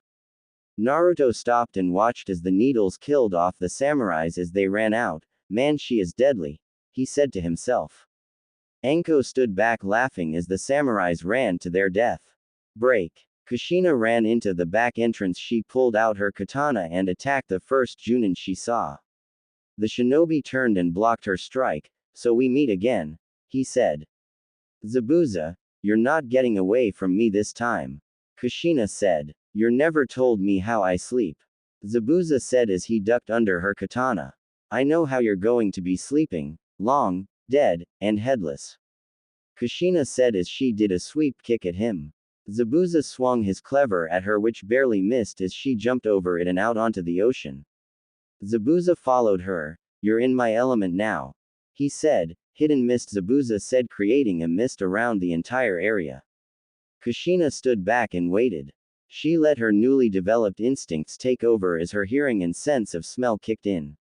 Absent-mindedly she added chakra to her tails and all 7 made themselves know. She moved her katana in time to block his clever. You're only prolonging your death, she said. You're to why for your own good, Zabuza said, as he barely missing cutting off her arm as she jumped to the side. The smell of blood filled the air as Kushina held her arm with her free hand. Kushina stood still as she concentrated on the smell of her blood on Zabuza's weapon. She ducked and slashed upward across his body as he came in for his next strike. Her ears twitched as he jumped back and moved around the water. Knowing that she missed, she cleared her mind of all frustration she was feeling with this current fight and focused solely on her opponent. Kushina opened her eyes and saw a flare of sun hitting off a mirror. She looked around and noticed the small flare was making an elaborate shadow, and every time Zabuza Chakra's signature passed one it shifted very slightly until every mirror was facing a certain direction. Confused at what Haku was doing, she let the Hanyu continue her work uninterrupted. Hyouten. Reflection of Sun Haku's voice was heard throughout the fog. What the hell? Zabuza was heard soon after as his skin heated up. Good job, Haku, Kushina said. The fog started to go away and everyone saw Zabuza unable to move as he was slowly being cooked by the sun rays. As the sun was able to shine down more, the jutsu increased. As Haku ended her jutsu, Zabuza slowly fell into the water. Anko looked at him, then Haku, this girl is one Kikunoichi, she said. I'm just happy she is on our side. Kurenai said. So all that is left is to find Gato, right? Kyubi asked. Yay. I guess we should check the island. Kushina said. They started walking back to the island when Kushina looked back. Haku, what's wrong? She asked. Haku looked at Kushina, then back at the water and pointed. Me keep. She asked. Kushina looked at the clever that was making its way into the water. Sure, you killed him, she said. Haku picked it up and ran up to Kushina. She held the clever in both hands close to her body away from Naruto as he looked at it. Break. The group walked around the island but no one besides them was on it. I wonder where Gato is. Naruto asked. Kyubi sighed. This entire thing was a trap, she said. Trap? Whoever set this up isn't very good at it. Anko said. It depends on what side you're on. Whoever set it up planned on us killing all the shinobis who was on this island. Kyubi said. What makes you think that? Naruto asked. What easier way to get out of paying someone than to have them killed, and if you're lucky the people who killed those you paid off will die in the process. Kyubi said. So now the question is where to find Gato. Kushina said. Me help? Haku asked. Yes Haku, you can help us look for Gato. Kushina said. Me look over there. She pointed towards the entrance that led to the blown up boats. Her eyes darted across the landscape looking for any clues on where Gato was. She walked out of the broken gate and started to look for clues. Break. Tsunami locked her door and pushed her table in front of it. Come on Inari, that won't hold them, she said in a panic. Mom, what's going on? Why are they here? Inari asked. I don't know, but we have to run. Tsunami said. The window. Tazuna said. They heard the door break. Hurry Inari, get through. Tsunami said, lifting him up. Mom, come on, Inari said as he got through. Stop her. Gato said. Inari, run. Tsunami said, closing the window. Should we go after the boy? One of the samurais asked. No, he is no threat to us. Gato said. What should we do with them? A samurai asked. Bring them, burn the house. Gato said. Break. Haku looked in the sky and saw black smoke. She looked at it then ran back to Kushina. Me find clue, she said while pulling on her sleeve. Really, where? Kushina asked. Haku pointed. Fire, she said. Let's go check it out. Kushina said. They ran across the ocean and into the forest. When they came out they saw a kid crying. Inari. Naruto asked. Naruto, you have to save my mom. Gato took her, he said as he looked at them. Don't worry, we will save her. Naruto said. You're not saving anyone. They heard. Turning they saw Gato's samurai holding Tsunami and Tazuna. Let them go. Kushina said. No, you see, I figured they are worth a lot more to you alive than to me dead, so if you want them to stay alive you will leave Wave and never come back. Gato said. How about you let them go and we won't kill you? Naruto asked. No. Tsunami yelled. Huh? No what? Naruto asked confused. You promised to protect my son, so protect him. Get him out of here. I don't care what happens to me as long as he is safe. Tsunami said. Tsunami. Naruto said. Just go, all of you. Tsunami yelled. Come on. Kushina said as she grabbed Naruto's shoulder. Come on Inari, we will keep you safe. Kyuubi said as she easily picked him up. What are you waiting for? If you don't leave I will have her killed. Gato said to Haku. The others turned around. Haku. Kushina called in question. Haku stared at Tsunami and the samurai that held her hostage. She stood unmoving as she remembered her mother in the same situation with her father. Kushina walked up to her and put a hand on her shoulder. Haku, come on, we can save her later. Now we need to make sure that they won't kill her. She said. Me not leaving. Haku said. Haku, listen. I know it's hard to do, but we need to think about everyone's safety right now. If we attack then Inari will be hurt. Kushina said. Me not letting him lose mother like me did. Haku said. Haku, stop talking like this. No one will lose their mother. Kushina said. Me better hostage. She said. Haku, I will not allow you to get yourself captured for nothing. Kushina said. Me must prove I can be your general. Me must prove to myself that me can be brave, me can help find hideout. Haku said as she stepped forward. Haku, don't. Kushina said. What are you talking about? You should be leaving. Gato asked. Me better hostage. Let lady go and take me. Haku said. Gato looked at her then at Tsunami. Switch them. He said. A samurai quickly grabbed Haku and the other let Tsunami go. Now don't try and be a hero or she will die. Gato said. What just happened? Naruto asked once Gato and his men was gone. Kushina looked in the direction they went. She didn't want Inari to lose his mother like she did. She said. Break. Haku was thrown into an old dirty cage that had 10 other women in it. She picked herself up and brushed the dirt off her, then immediately covered her nose as she was assaulted by the smell of the women. She looked around while still covering her nose. Child, how old are you? One of the women asked. Haku looked at her. Me 14. She said. You're young, too young to be here. She said. Don't worry about the smell, you get used to it. Another lady said. Haku walked up to the gate and spotted a bucket of water. She focused on the water with her eyes closed. She opened them and the water flew from the bucket and drenched all 10 of them. What was that for? They yelled. You stink. Me can't concentrate with smell. Haku replied. Concentrate on what that requires to be wet. A lady yelled. Please don't yell at me only trying to help. Haku asked. Amy, calm down. She might be our only way out. Another lady said. She better. Amy said as she moved her hair out of her face. Haku looked around the room again. What are you looking for? Amy asked. Me need me weapon. Haku said, pointing to it. Why? Not like it can break these gates. Amy asked. Me win it in me first kill as general. Me can't leave without it. Haku said. Well, it's out there, you're in here, how do you plan on getting it?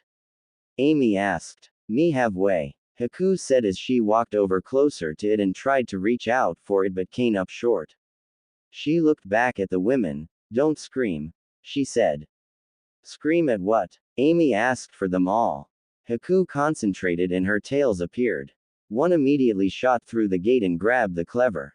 The ladies was looking to shock to yell at the moment. Stay with Haku, me lead you to safety. She said as she broke the gate on the other side of the cage and stepped out. Hurry, me sense enemy coming, she said. The ladies snapped out of their shock and ran out the cage. She led them down a hall away from the incoming samurais. They turned a corner and stopped as a group of samurais was waiting for them. Haku looked behind her and saw another group of samurais coming. Haku held her clever in both hands, getting ready. How cute, you're trying to be a hero, one of them said. Why not put the weapon down and we won't hurt you too much? Another samurai asked. Me not scared. Me protect women. Haku said. Fine then die. A samurai said as they all charged at them. Haku released her chakra, letting her tails appear again. Hyouten, 1,000 death of needles, she called out as needles flew up from the water that was still on the women bodies at the samurais. The samurais dropped dead as the needles cut through them all. Come on, me see exit. Haku said and took off again. Break. Gato was standing outside of his mansion in the middle of wave as he counted the money he had. Silly ninjas, they are too confident in their chakra and ruled by money. He said. Sir, would you like me to bring you the new addition to our collection of women? A samurai asked. No, I'm not ready for her yet, let me finish counting my money. Gato said. The door burst open, getting the attention of all the samurais and Gato. Haku stood there with her tails waving behind her, and running to catch up to her was the other 10 women. Haku looked at them all with hate. Me kill you, she threatened. She has tails. One samurai yelled. Kill her. Gato yelled in fear. Hyouten. Ice mirror, Haku said. A mirror appeared in front of them. Haku, is that you? Are you hurt? Kushina asked in surprise. Me not hurt, can me kill Gato? She asked. Yes, can you show us where you are? Kushina asked. Me put mirror in sky. Haku said as a giant mirror formed in the sky. Wow, I can see that from here, we will be there soon. Kushina said. Me kill you all now. Haku said. The samurais all ran at her. She vanished from their sight with pure speed and used her clever to cut them all down. As she finished, Kushina arrived. Where Gato go? Haku asked as she looked around for him. Gato got past the gate without any of them noticing him sneaking away. He was about to run for his horse when he was stopped by something going through his body. He looked at the weapon, then at who did it, and was surprised by who he saw. You, he said. Everyone looked over at them. That's for burning down my house. She then pushed it further into him. That's for what you did to Wave. Tsunami said as she held the samurai sword so tight that her knuckles was turning white. She then struggled to pull it out as he fell. She then proceeded to use the sword to hack at his already dead body. Kurenai walked up to her and grabbed the handle of the sword. He is dead, you got your revenge on him, she said to her.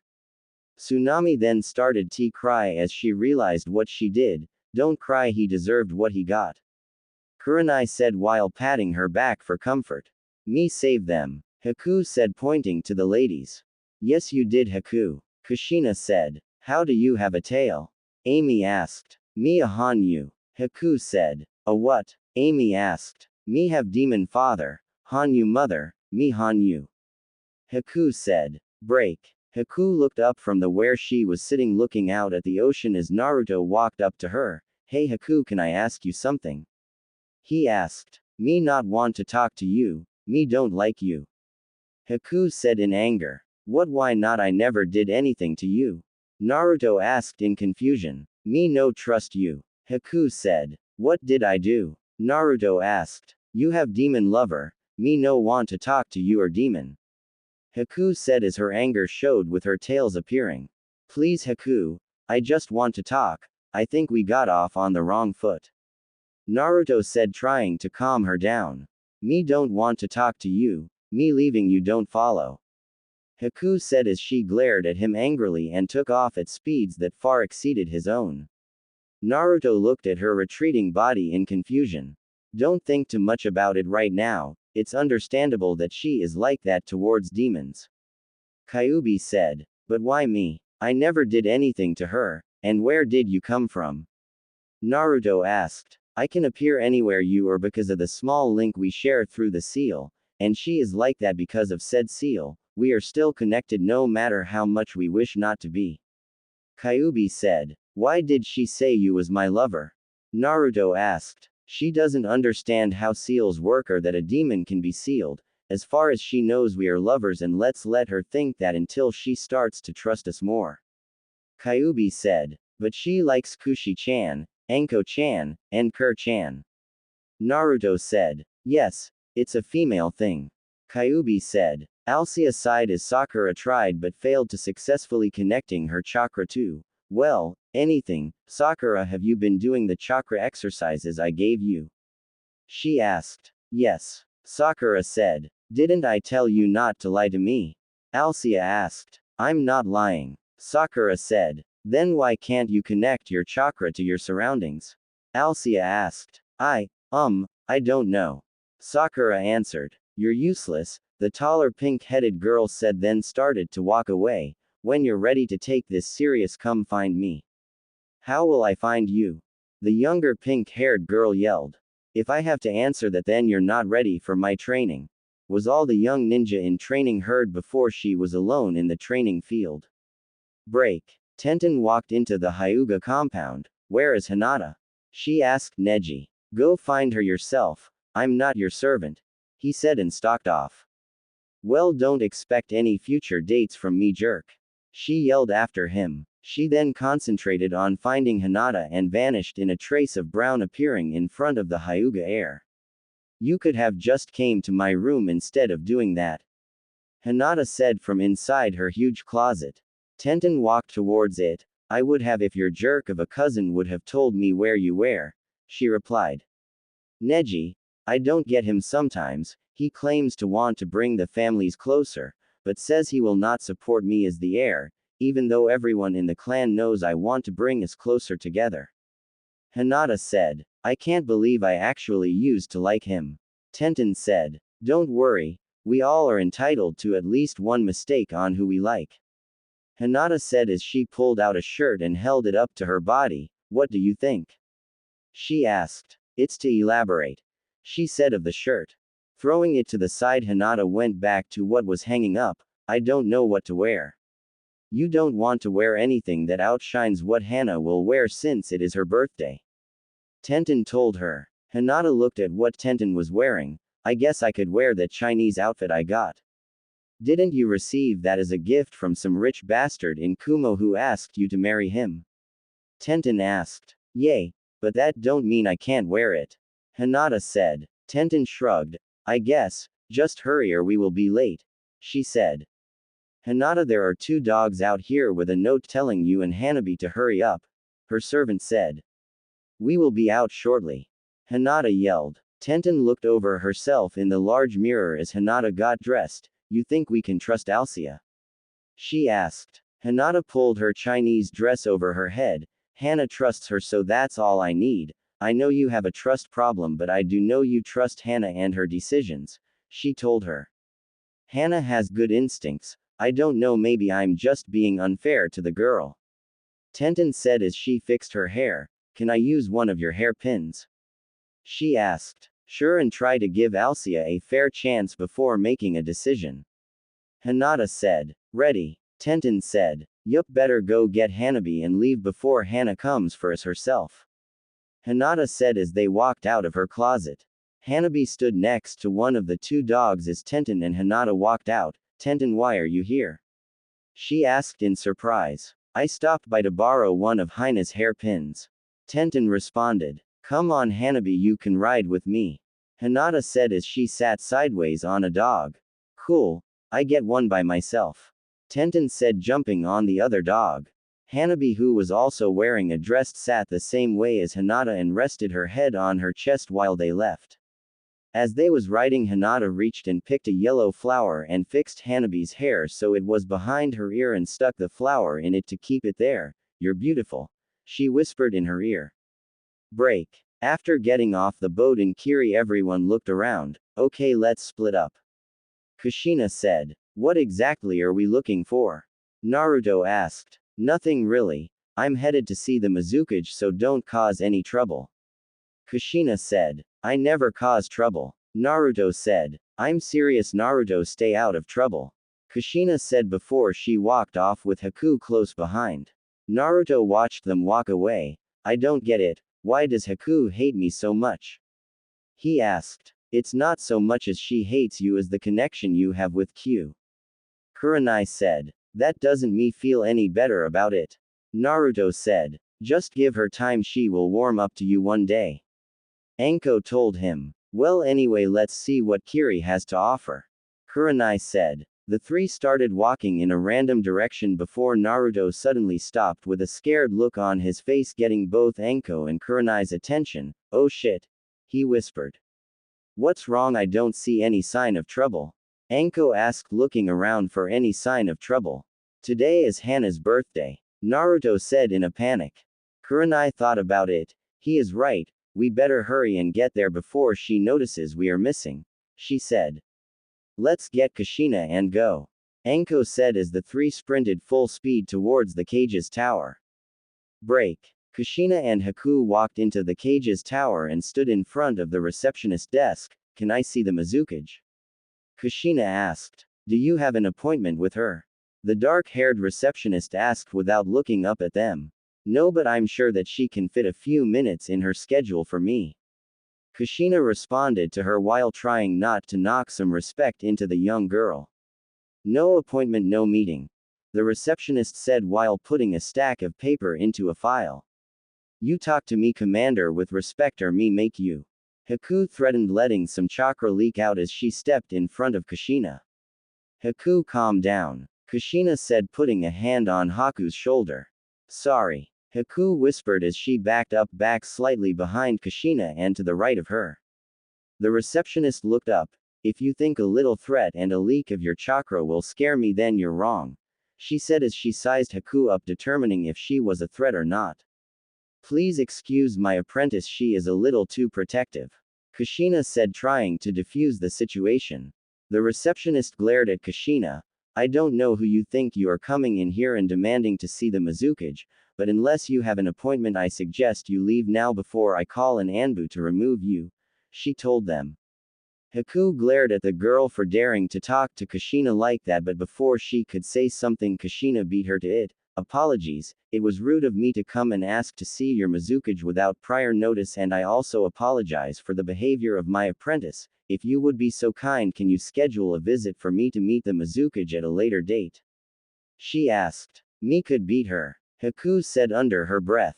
Haku, show her some respect, you're in her home village, Kushina said. If I'm mistaken, this is also her home village, a female's voice said from behind the receptionist.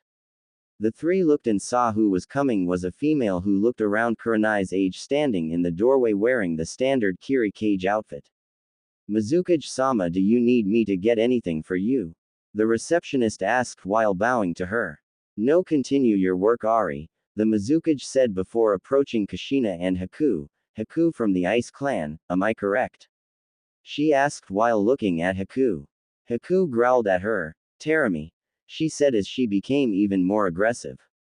The Mizukage smirked. I prefer Mei since it is my name. What brings you back, since if I recall correct you ran away? She asked as she tilted her head to the side in a curious motion. Knowing the difference in their power level, Kushina stepped between them. She is here with me, so I would appreciate it if you wouldn't taunt my apprentice like that. Mei looked at Kushina and smiled. Of course, I apologize. I don't mean to taunt her. I'm curious by nature, so what brings an Uzumaki to Kiri? She asked as she forgot Haku was even there. Before Kushina could start, Kurenai, Anko, and Naruto ran into the tower. Kushina, we need to go, it's Hana's birthday, Kurenai said. Okay, this will only take a minute, Kushina told them, then turned back to the Mizukage. Can we talk in private, Mizukage? Of course, follow me, the Mizukage said and led her to her office. Haku glared at the back of the Mizukage as she entered her office before Kushina blocked her view. Haku, stay with Kurenai until I come out, Kushina told her as she started to walk towards the office. Me stay with her, Haku said sadly as she walked to the side of Kurenai. Stupid girl, the receptionist mumbled. Me not stupid, me kill you if you mess with me or me, Commander, Haku promised, shocking the receptionist. Did you just threaten me? She asked while wondering how she heard her. Haku has excellent hearing and abilities, so don't try her unless you want the fight of your life, Anko warned. She doesn't scare me, the receptionist told them. Break. Hana paced in front of the Inuzuka compound. With every step her anger increased. They better have a good excuse for being so late. Sorry we're late, she heard as 6 people appeared in front of her. It's my 15th birthday and you're late, why? Hana asked, glaring at them all. And who smells like an ocean? She added. Me no smell like ocean, you smell like dog, stated an offended Haku. Hana mom said get in here now, and who the hell smells like a damn ocean? Kiba said walking out. Me no smell like ocean, Haku yelled angrily as a shot of ice shot out of her hand towards Kiba, who was pushed aside by Hana. Attacking my brother is a bad move, she said from behind Haku with a kunai pressed to her neck. Enough both of you, Kushina said as two tails appeared and held both kunoichis in the air and walked into the compound with everyone following her. Sum looked up with bones sticking out of her mouth and a cup of sake in her hand. She looked at the two kunoichis being held in the air. What did you do this time, Hana, and who is the new girl? She asked. Really, Mom, you don't see the two tails that Kushina-san has coming out of her? Kiba asked. This is Haku, one of my two apprentices, and Hana was about to fight her, so I stopped it. Kushina told her. Nice to meet you, Haku. I'm Sum, head of the Inuzuka clan. If you're a friend of Kushina's, then you're always welcome here. Hana, behave yourself, it's your birthday. Sum said. Am I the only one who see those tails? Kiba yelled. Kushina. They heard before she tackled to the ground by an indigo-haired girl. Hanabi, did you miss me? Kushina asked while getting up. You was gone for like a whole year. The 7-year-old exclaimed. It was only 3 months. Kushina told her. Can I see your tails? She asked. Let's go, everyone is waiting. Hana said as she started walking further into the compound. As Sum was walking into her compound, she stopped. Drinking sake before you're at the party? She asked. It's a party for a child. Didn't think sake would be here. The person responded. Tsunade, you know I have a supply of sake for you anytime you're expected to be here. Sum responded. Yes, well, show me the way to the sake. Also, Shizune wants to meet Hana. Tsunade responded. Right this way. Sum then led them into the compound. Break. So what's your name? Hinata asked as she reached a hand out to shake Haku's hand. Haku looked at it for a minute before looking at Kushina, who nodded to her. Me Haku, me General for Commander Kushina, she said. General? Tenten asked. Yes, it's like an apprentice. Hinata also would be my general in Haku's eyes.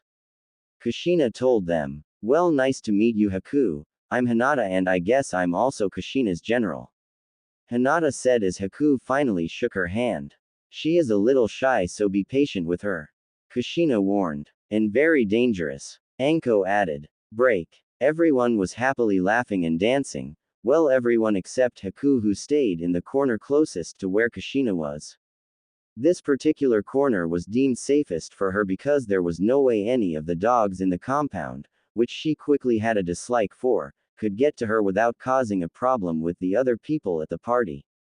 That didn't stop the dogs, who walked on 2 legs, like the one who was headed for her at this very moment. Hello, my name is Kota and I couldn't help but notice you are all alone, he said in a smooth tone with a wink. Me no want to talk to you. Haku then tried to walk away. But you just did, why not tell me your name now? He asked. Me no talk to you, me want to be by meself. Haku said and tried to walk away again, which resulted in Kota grabbing her arm. Don't walk away from me, I'm not finished with you, he said as he started to get aggressive. Let Haku go, she said as she tried to pull her arm out of his grip. Kota slammed her into the wall. Shut it before you draw attention our way, he said as he got closer to her face and tried to kiss her.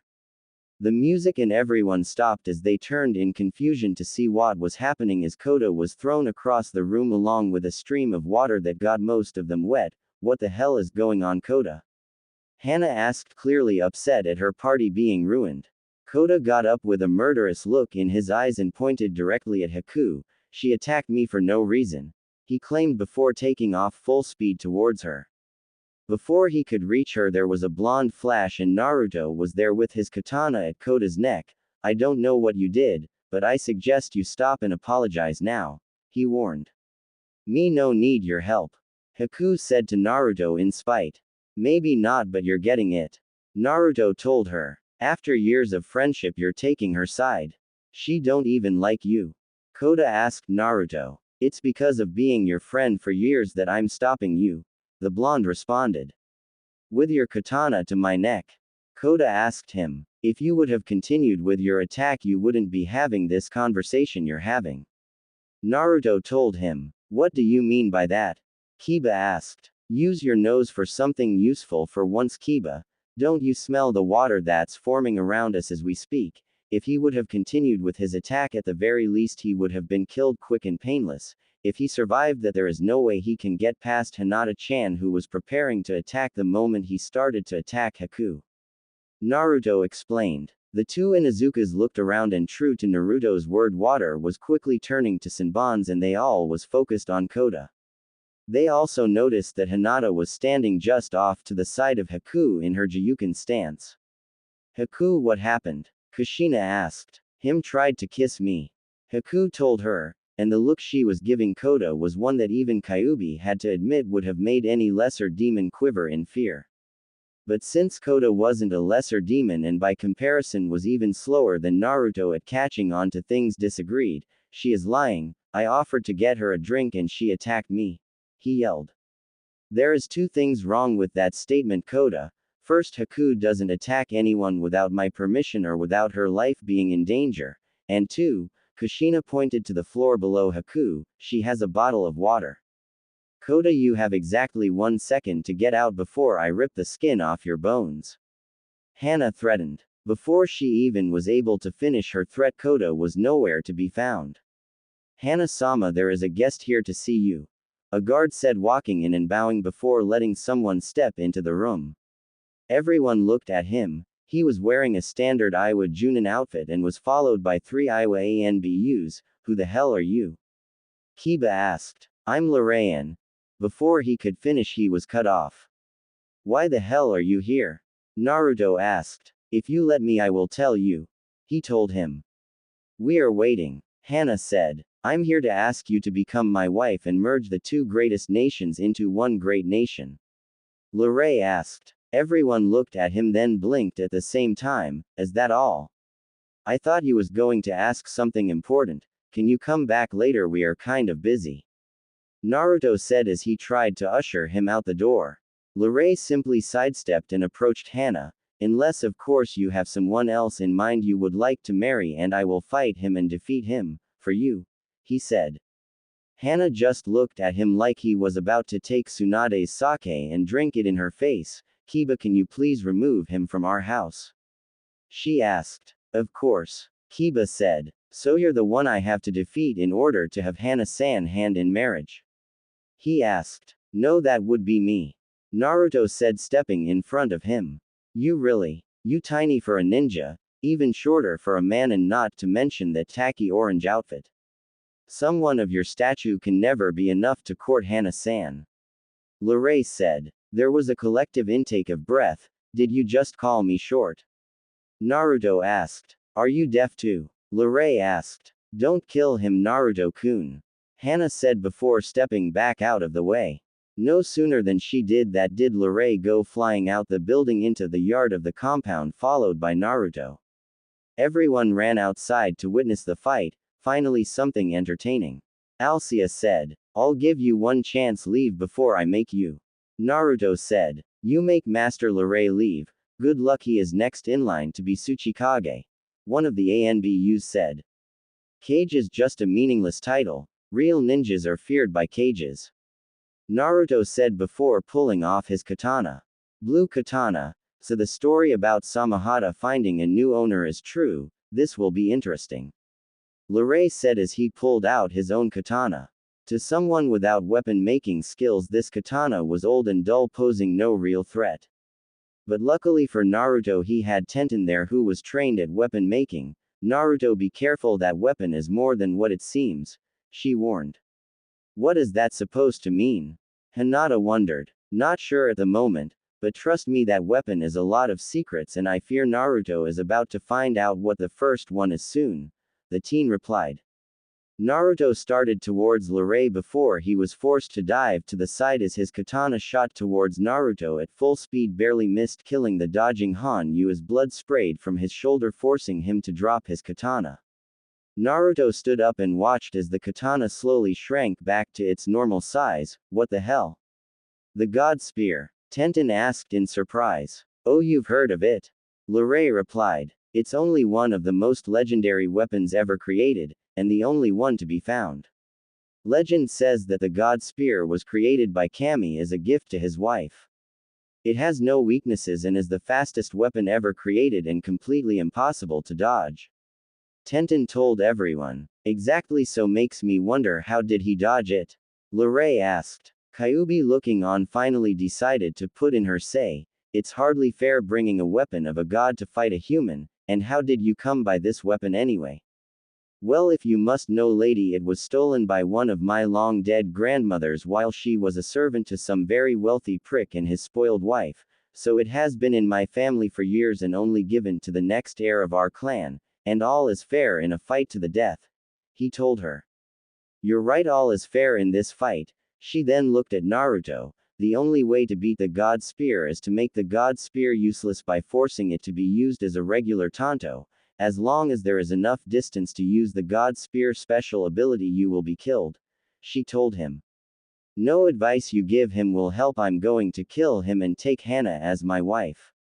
Lorray said. While it has no noticeable weaknesses, the god spear does have one weakness. It can't kill an opponent who is too close because it can't activate its killing ability. Kyubi said, completely ignoring Lorray. How do you know that? Tenten asked. Kyubi shrugged. It was made by my father and belonged to my mother. Your parents? Kushina asked. Shouldn't you be more worried about your son and not my origins? Kyubi asked. Naruto sped towards Lorray before diving to the side again and pushing the speeding weapon away from him. As soon as he caught his balance, he was forced to jump as the weapon was being swiped in his direction, then immediately changed directions, going into the air right behind him. Pulling out a kunai, he was able to barely push the weapon off to the side. Landing and breathing hard, prepared for his next attack, running straight towards Naruto-kun. That is not going to work.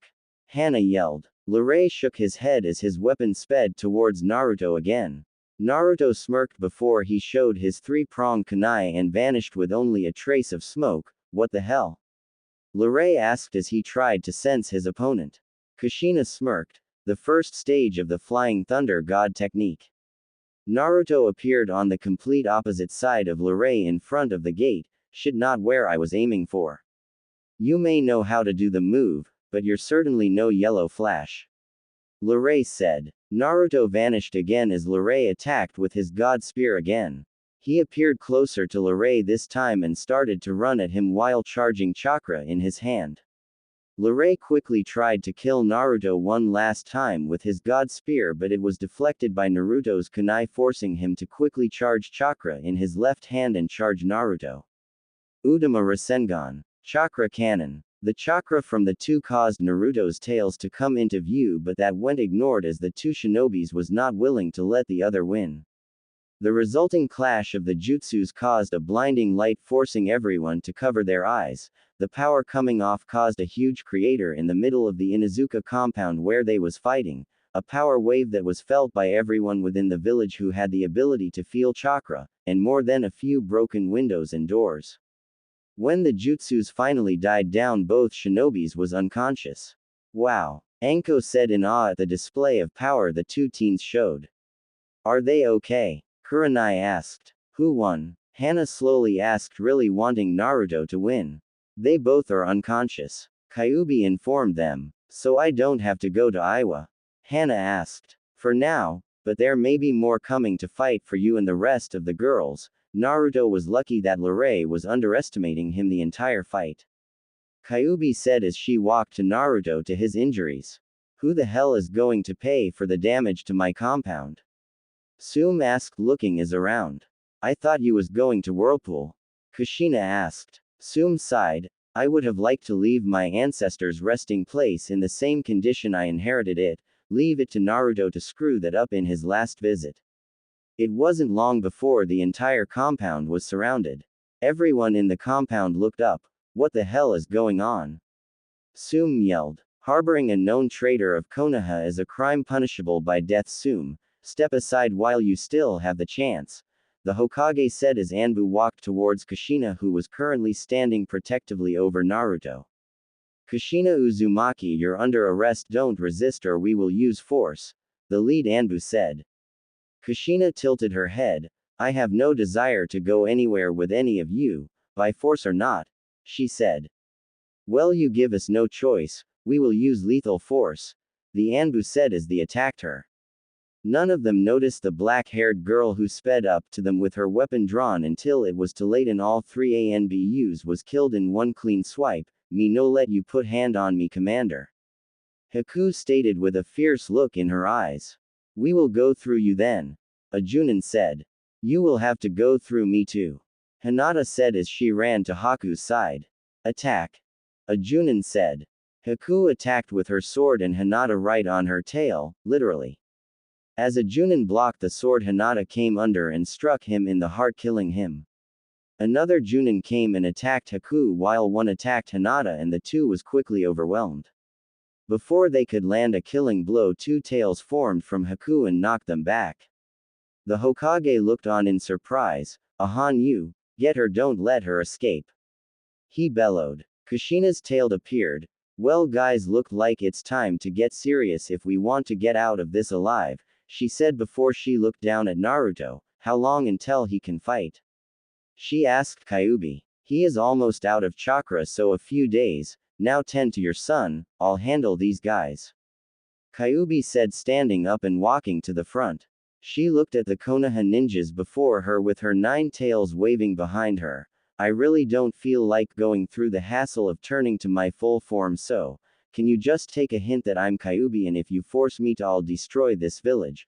Last time I attacked I wasn't fully aware of my actions. Right now I'm very aware, hungry, and tired, so if you don't want to become my dinner I suggest you leave now," she demanded.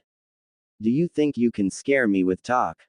the Hokage asked. Haku was behind Kushina, shaking. "Demon, scary demon," she kept saying while Kushina tried to comfort her while holding Naruto. "You all kill for free," Kyuubi said. "Foxfire," she said in her demonic voice, and the blue flame shot out of her mouth and torched the Hokage. She looked at everyone else as they moved, not wanting to face Kyuubi. She looked back at the others. "Look, they saw things my way and will let us walk out without a fight," she said with a smile. "You're unbelievable," Kushina said as she led everyone, including the Inuzukas, out the village. "Hana-san, Liray-sama will come to fight for the right to take you as his wife once more," the Iwa Anbu said before picking up the unconscious shinobi and vanishing in a puff of smoke. "I thought I would get to chose since they tied," Hana said in disappointment. "Oh, don't look so down. Your father fought for the right to marry me," Sum said. "You almost killed him," Hana reminded her. "Yay, after years of marriage, that man was insane. He kept telling me I should stop being a kunoichi and become a housewife," Sum said in disgust. "On to more important matters. How do you have tails and what the hell is a Hanyu?" Kiba asked. "A Hanyu is a half-demon half-human, and the only way to get tails is to become a Hanyu," Sum said. "How do you know that?" Kushina asked in surprise. "Before I married Hana's father I was going to marry a Hanyu. Sadly enough he was of the weaker variety and was easily beat without any effort. I'm happy I didn't marry him or my kids would have been hated their entire life," Sum said. Break. Hinata walked out of the Uzumaki compound and found Haku. She was currently out on one of the many beaches practicing with her head cutter. Walking up to her, she wondered if Haku knew if she was there, because the girl didn't stop her movements and Hinata had to duck under one of her swings or risk losing her head. Hinata checked to make sure she was still intact. "Mind if I train with you?" she asked. "Me no need help training," she told her. "I know, but it's better to train with someone else than it is by yourself," Hinata told her. "Me train just fine by meself," Haku told her while still training. "We should get to know each other since we both are Kushina's apprentices," Hinata told her. Haku ignored her, hoping she would leave her alone. After a few minutes, when Hinata didn't leave, Haku stopped and looked at her. Haku was breathing hard from hours of training and was dripping wet with sweat, even her tails was wet. She stuck her head cutter in the sand without taking her eyes off Hinata. Hinata looked at Haku in confusion, wondering what the girl was thinking, before she noticed that the air around her was starting to freeze. Hinata sped from the spot, leaving a cone of freezing ice behind. Haku sidestepped Hinata's attack and engaged her in taijutsu. Hinata quickly showed her skills in taijutsu by getting the upper hand on the Hanyu and sending her flying with a kick to the face. Haku stuck her hand out and caught herself on her head cutter. She attacked Hinata, forcing the girl to pull out kunai and defend herself. Break. Chaos was imminent. That's one thing that the council knew. The death of the Hokage was kept quiet for as long as possible, but they knew the news would get out soon and they needed to prevent it. The news of most of their clans leaving has already gotten out. They couldn't let people know that the Hokage was dead. That would ruin the reputation that Konoha has gained of being the strongest village. What was left of the council was sitting in the meeting room, all thinking of possible Hokages. They looked over the pictures of all available ninjas in the village. What about Kakashi? One of the council members asked. He is the best candidate. He is as strong as most Kages and he has the needed skills to lead the village and negotiate treaties. Danzo said. So it's decided Kakashi will be the new Hokage. They all agreed. Spread the news that Hiruzen has named Kakashi as his successor of the title Hokage. Danzo told the council. Break. Kakashi walked into the Hokage's office where Danzo, Homura, and Kaharu stood waiting on him. What is the meaning of this? The shinobi demanded. Kakashi, we apologize for how this happened, but you must realize that you're the best option for Hokage now that Hiruzen is dead. Homura told him. Who gave you permission to announce me Hokage without asking if I wanted the position? Kakashi asked in anger. Kakashi, are you saying that there is another person in the village stronger? Danzo asked. Kakashi looked at him with a cold eye. No one affiliated with this village is stronger than I am. I was trained by the strongest Hokage ever. He told him. That's exactly why you need to be the Godime Hokage. Minato would have wanted you to be Hokage. Kaharu told him. Kakashi thought about it for a few minutes before he looked at the three. Send out hunters to find what's left of the Shin clan, the Kamizuru clan, the Fuma clan, and the Ryuduin clan. He told the three. They looked at each other curious before turning back to him. Why? Danzo asked. We lost too much power with 6 clans leaving. We need to replace them immediately. Kakashi told them. They nodded, but the clans we lost are all a lot more powerful than the ones you're bringing in. Danzo told him. I realize that, but with Tenzo having the ability of the first and loyal to the village, we can start another clan. We still have majority of the Kurama clan, and I'm still eligible to start my own clan, he told the three. They nodded. Your plan is risky, but if they agree to join us we could possibly be more powerful than before. Homura said before leaving. Break. 2 shinobis looked down at the female laying before them.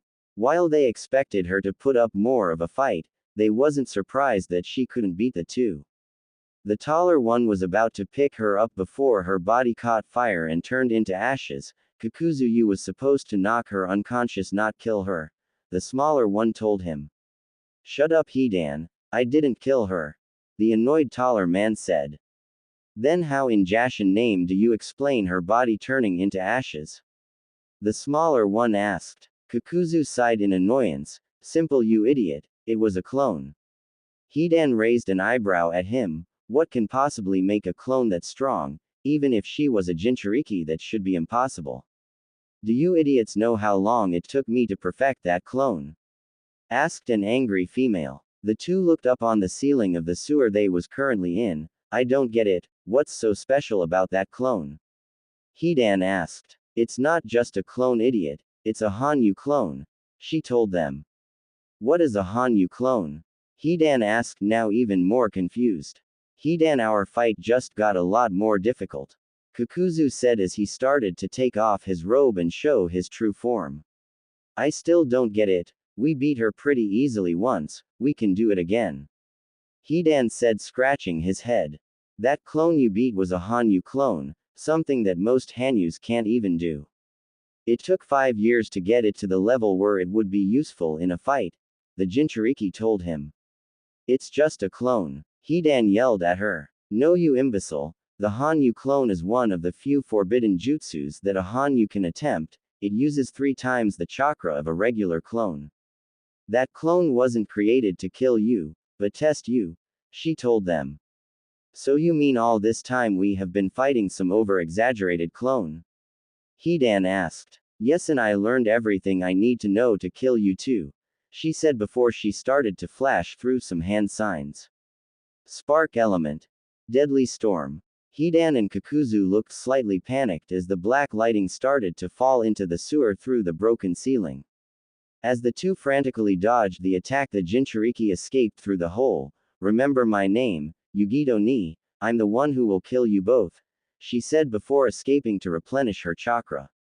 Break. Yugito arrived back at her village and immediately went to the cage's office. I must see the Raikage immediately, she told the receptionist. He is currently in a meeting with Killer B, she replied. Good.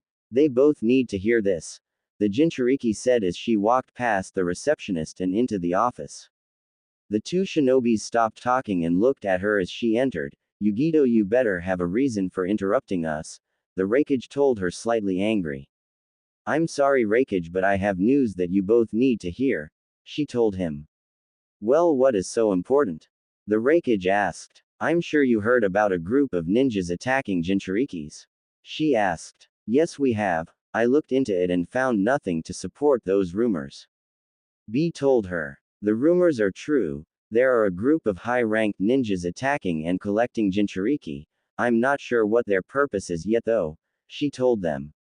How do you know this? What's your source of information?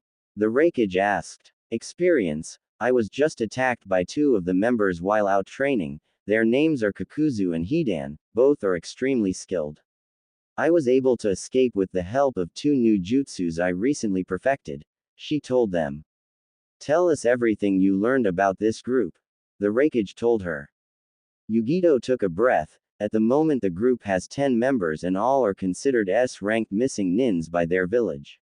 I know besides the two I mentioned they also have Itachi and Deidara as members. I wasn't able to get any more information from the two, she told them. The Raikage nodded as he thought of a plan. Killer B thought about what he heard. Yugito, since you know most about them, you should go out and find any Jinchuriki you can and warn them, then get back to training. If you barely manage to escape, I fear that this group may be more powerful than the rumors, he said. The Raikage nodded. I agree with him. Find any Jinchuriki you can, but don't recklessly put yourself in danger. Also don't engage this group unless you find a member that is alone, he told her. Yugito nodded her understanding. If I may, I have a question, she said. Speak, what's on your mind? The Raikage told her. Why send me by myself? Like I said, I barely escaped because they didn't know what abilities I have. The chance of them finding out that I'm by myself is high. Wouldn't it be safer if I went out with my old team, or at least with another member of the Anbu? Or if someone needs to go alone, why not be? He is far stronger than I am, she asked. Yugito, I understand your concern, but this mission is one that needs speed, not power. You're the fastest ninja in the village besides myself. You will have the best chance to move outside the village without being caught than anyone else, and you fought them before so you know more about how they move. Sending you out with someone else would put unnecessary stress on you to protect them, plus this will give you the chance to be in your Hanyu form, the Raikage told her. It just seems like you would rather protect B at the expense of myself, she said quietly. Yugito, you don't give yourself enough credit. You're much stronger than you realize and I'm not that much stronger than you, I just have more experience, B told her. Yugito nodded. I will be leaving immediately, she told them and left. Once she was gone, B looked at his brother. Why did you send her out by herself? What is the real reason?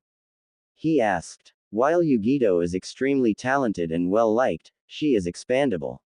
We are the strength of the village B. If anything happens to one of us, the village will not be able to recover as fast as if we lost Yugito, the Raikage told him. B shook his head at him. You greatly mislead a talented and skilled kunoichi because of bad logic. There are plenty of skilled ninjas who could quickly replace us as quick as they could replace Yugito, and any of those ninjas would have went on this mission with Yugito gladly, if only to learn under her leadership if you asked, he told him.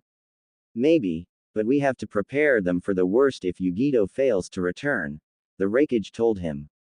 Break. Yugito walked out the village with her Junin gear on. She was wearing a short-sleeved black and purple blouse, black pants, both of which had a design similar to clouds on them, purple fingerless gloves, and a chain of white beads wound around her left hand.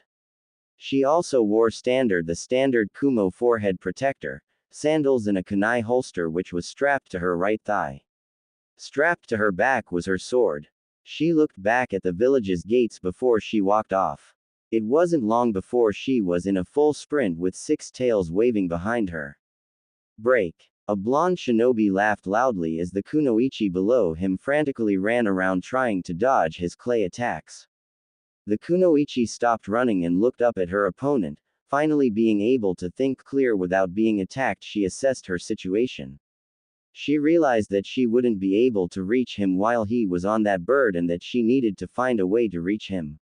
As she looked around, she sensed a dense chakra flying through the air and spotted a black ball of chakra. From the looks of it, her opponent noticed the chakra too because he jumped off his bird and landed on the ground and watched as his bird was destroyed.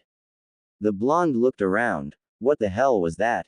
He asked out loud. You should be more worried about me, his previous opponent said as her fist connected with his face. Yugito walked up to them. You have no hope of beating us both, so leave while you're still alive, she said to the blonde. He stood up.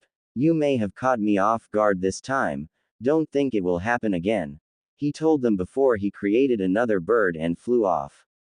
The shorter girl moved her mint green hair out of her face. I didn't need your help, she stated. Yugito looked at her forehead protector. You're not from Kumo, so why are you in lighting? She asked. I was passing through, now I will be on my way, the shorter kunoichi said and started walking off. Yugito watched her. He was part of Akatsuki, they are out to collect jinchurikis, she said. The kunoichi stopped and faced her. What do you know about them?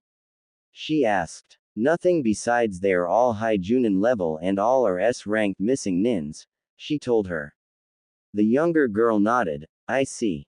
Yugito took in her appearance. She wore an orange clip in her short, spiky mint green hair that matched her eye color, which was also orange. Her outfit consisted of a short sleeveless white midriff shirt with fishnet armor underneath, long white armlets, and fishnet shorts with a short white apron skirt over it. Her forehead protector was worn on her arm. She had a cylindrical object in red wrapping on her back. Why are you outside of your village by yourself? She asked. The kunoichi eyed her for a few seconds. They abandoned me, she finally told her. What do you mean? Yugito asked. They made me a jinchuriki to be their personal weapon. When that guy came threatening to destroy everyone if they didn't hand me over, they kicked me out the village. Not that I was complaining. I hated everyone in it. They turned me into this monster, then treated me as if I didn't exist, she told them. What's your name? Yugito asked after taking in her story. Fu, yours, she replied. Yugito ni, and I'm sorry you was treated so poorly. Yugito told her. Don't be, it's the life of a monster like myself. Fu told her. No, it's not. I was treated with respect and love by my family. You have great talent and skill, you just need someone willing to train you properly, and you are not a monster, you're a jinchuriki, so don't let what people say get you down, they don't know what we have to go through just to survive. Yugito told her. Great. Next time someone calls me a monster or demon, I will happily correct them and say I'm just a proud jinchuriki. After all, what better way to get mocked than getting mocked with the wrong title? Fu told her sarcastically before she started to leave again. Yugito thought what she said over. Let me train you. She asked her. What could you possibly have to train me in? Fu asked over her shoulder. I could teach you to access and control your demon. I also am part of Kumo's elite squad, so I can teach you a lot. Yugito told her. Fu thought it over. Fine, at least I should know how to use this power if I'm stuck with it. Good. Yugito said, smiling at her. How do you have tails? Fu asked. Yugito looked behind her and realized that she forgot to hide them. Oh, I'm a Hanyu, she said, embarrassed at her mistake. Well, let's get on with this training. Fu told her. Break. After a week of training, Yugito realized that Fu had a tremendous talent and potential. In the 1 week she almost completely fixed every flaw in her taijutsu and learned how to draw out the chakra of her demon. Of course the method Fu used wasn't one that Yugito would recommend since it caused her to lose control as soon as the chakra was released. She looked down at the sleeping teen deciding what she should train her in next. As she started to stir, Yugito realized that she would need to find out what element the girl had if she would be useful against Akatsuki. Once Fu sat up, Yugito stuck a small piece of paper in her face. Fu looked at it in confusion. "Lady, what the hell is that for?" she asked. Yugito's eyes flashed with annoyance. "I told you to call me Yugito, and this will tell us what your chakra element is," she told her. "I told you when you call me by my name I will call you by yours, and I already know what my element is, lady," Fu told her. Yugito sighed. "You will get called by your name when you earn that right, after you can control your short temper. And what is your element?" she asked. "My elements is Fuden and Bakuden," she stated, proud of having 2 elements while everyone else from her village only had 1. Yugito looked at her, surprised by her answer. "You can use Bakuden, how much training have you had in controlling it?" "My mother was as incompetent as not to leave me scrolls to train from before she died," Fu snapped at her. "Of course, I didn't mean it like that. Can you please demonstrate your control over the Bakuden element?" Yugito asked as she produced a lighting clone. Fu concentrated for a few minutes before she punched the clone, making it explode on contact. She looked back at Yugito. "Told you I had control over my element," she said with a smug smile. "Can you control your Fuden element?" Yugito asked. Fu shook her head. "I just found out I had Fuden element chakra." "Fu, who are your parents?" Yugito asked. "Why does that matter?" Fu asked. "Because the Bakuden isn't just an element, it's a nature bloodline, and only those born to Iwa's exploding core have the ability," Yugito told her. "Well, then it's obvious that I would have it since my father was part of that group," Fu told her and left it at that.